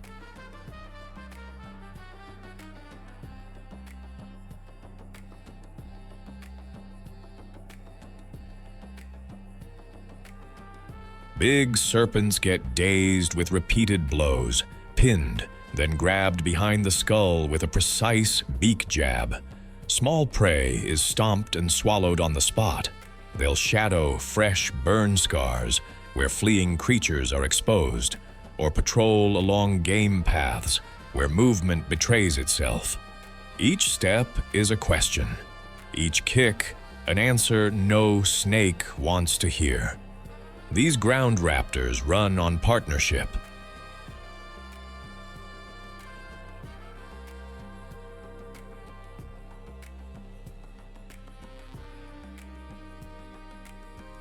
Secretary birds form long-term monogamous pairs and hold spacious territories, often tens of square kilometers, patrolled on foot and defended with aerial displays, wing spreads, circling, and a rattling, croaking call you feel more than hear.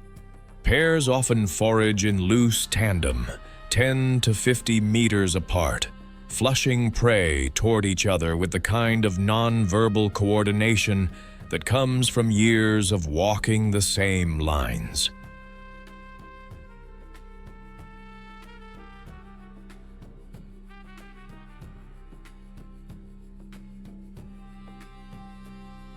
Nesting happens high in thorny acacias or flat-topped trees, a broad stick platform, relined and expanded season after season.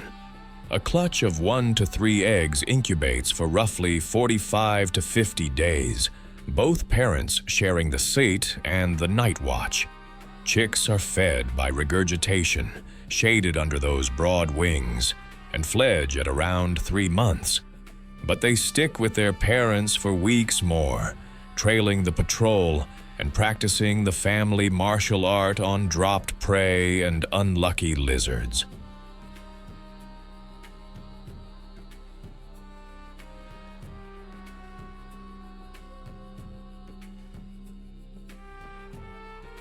Around the nest, they're fearless. Jackals, crows, even eagles get met with flared wings and that piston kick. Partnership, patience, and precision hold the household together. On the savannah's front line, the secretary bird is a specialist that keeps trouble in check. As a terrestrial raptor, it suppresses populations of venomous snakes, puff adders, and cobras included, along with rodents, hares, lizards, and bursts of big insects after rain or fire.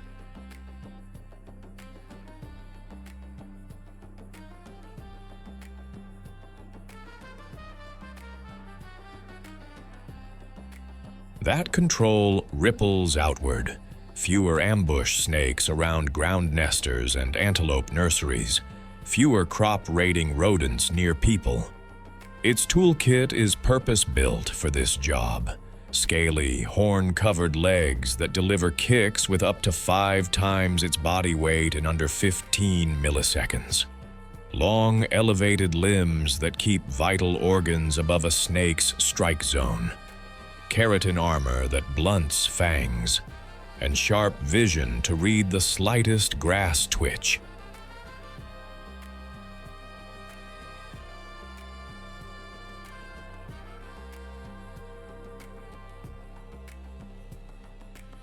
Wing mantling steadies the body and shields the face during close combat, while an efficient, high-stepping gait lets it patrol vast territories without wasting energy.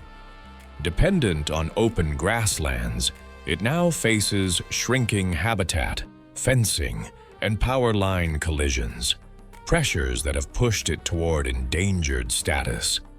When predators attack, this bird answers with poise and precision, elegance turning into impact.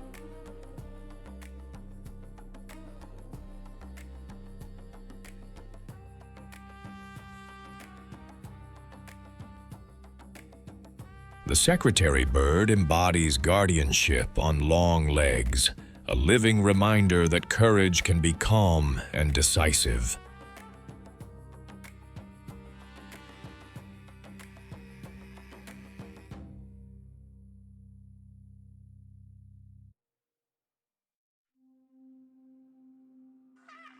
The dust hangs in the air before the animal even moves. A dry thorn smell, a faint breeze, and then the heavy scrape of a foot against hard earth. Out here, one wrong sound can change everything in a heartbeat. And when that happens, there is no mistaking what you are seeing. This is the rhinoceros, one of Africa's great giants, found across open savannas and grasslands where it can feed and keep watch.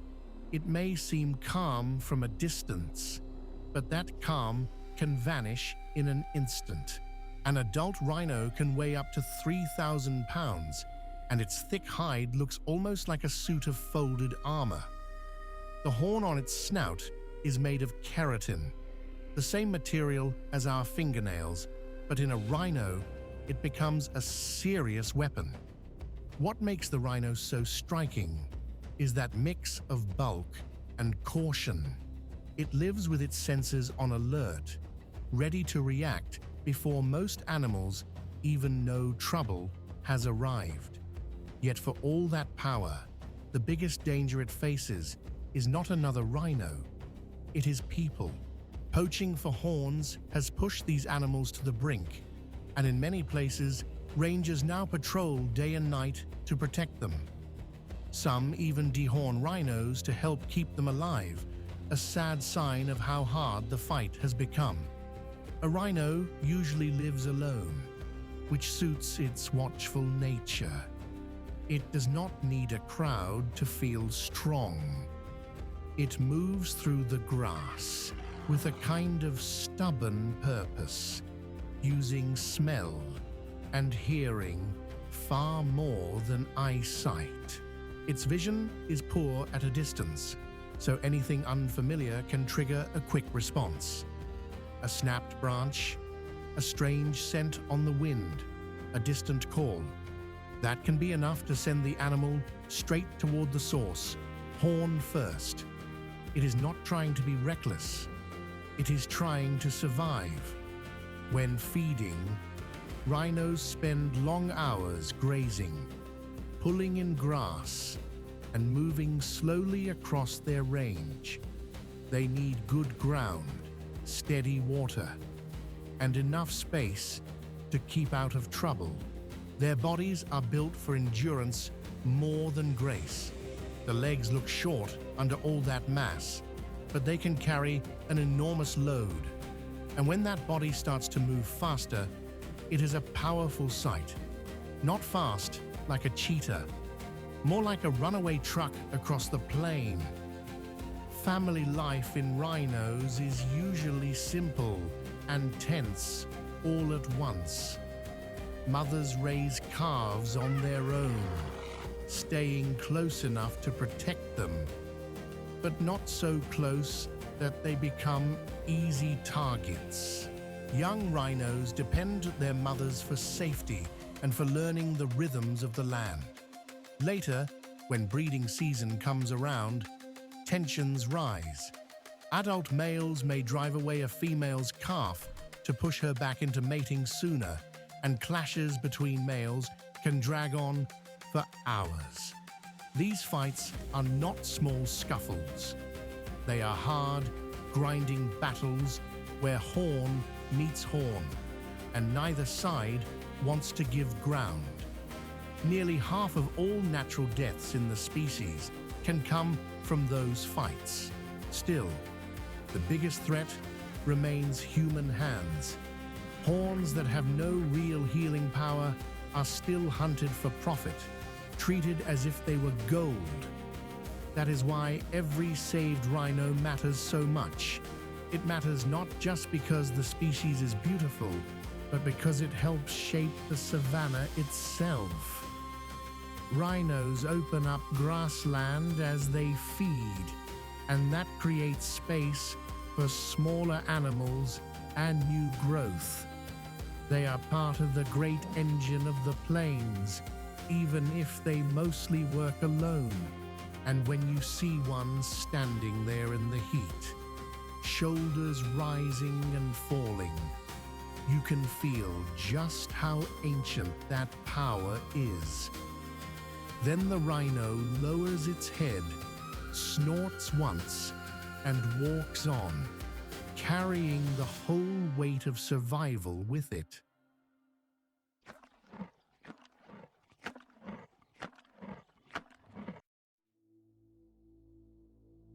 Have you ever stood near a river and felt like the whole landscape was holding its breath? The water looks calm. The grass barely moves.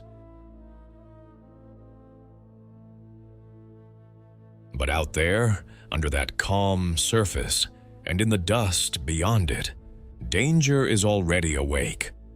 A hippo lifts its head from the shallows. A crocodile lies still as driftwood.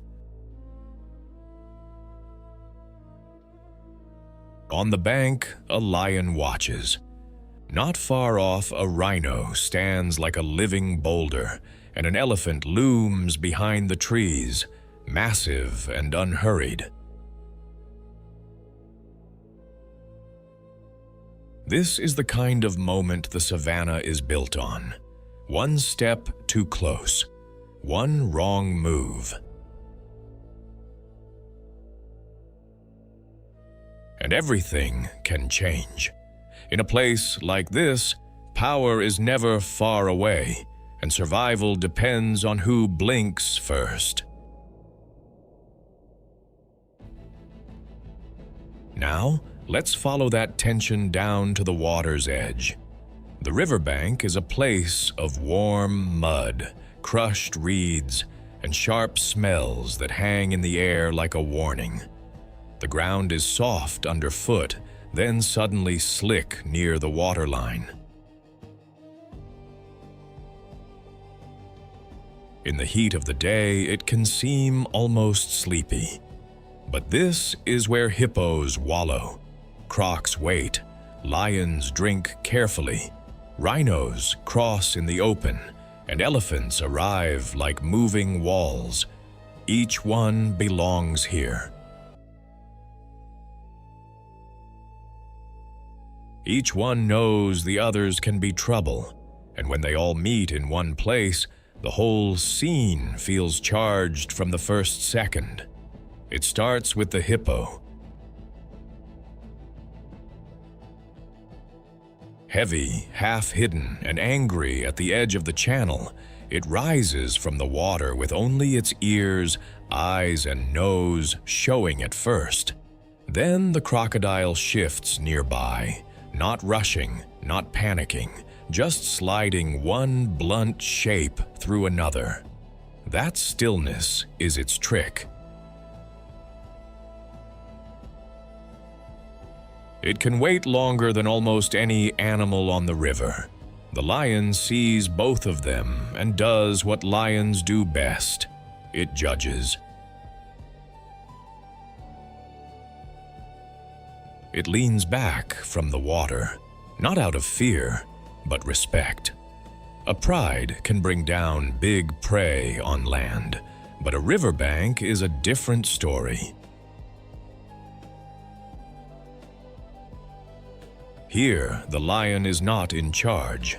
Then the rhino appears, broad-shouldered and stubborn, sniffing the air with poor eyesight and plenty of doubt. One odd sound, one wrong scent, and it may decide to charge straight through the middle of the problem. And then comes the elephant, huge, calm, steady. Its footsteps press the earth flat. It does not hurry. It simply arrives, and the others make room. The hippo grunts and dips lower. The crocodile stays frozen. The lion gives ground. The rhino pauses, then swings away from the water. Even among giants, size is only part of the story. Temperament matters too. So does timing. So does who is willing to stand their ground. At last, the river settles again. The danger is still there, but it has shifted back into the shadows, where the savannah keeps so much of its power. From a distance, a whole landscape can seem separate and alone, but spend enough time here and you realize everything is connected, one life leaning on the next. The grass feeds the grazers. The grazers draw the hunters. The rivers test the brave. The cleanup crew keeps death from lingering too long. And through it all, the plain keeps moving, one season after another. That is the real story of this savannah, not just strength. Not just speed, but endurance, instinct, and the quiet will to go on. Some of these animals face shrinking habitat, poaching, and the pressures of people living closer and closer to the land. But there is hope in the work of rangers, researchers, and local communities who keep fighting for open spaces and safe passage. If you've enjoyed this journey, please like, subscribe, share it with a friend, and leave a comment telling us which animal stayed with you the most.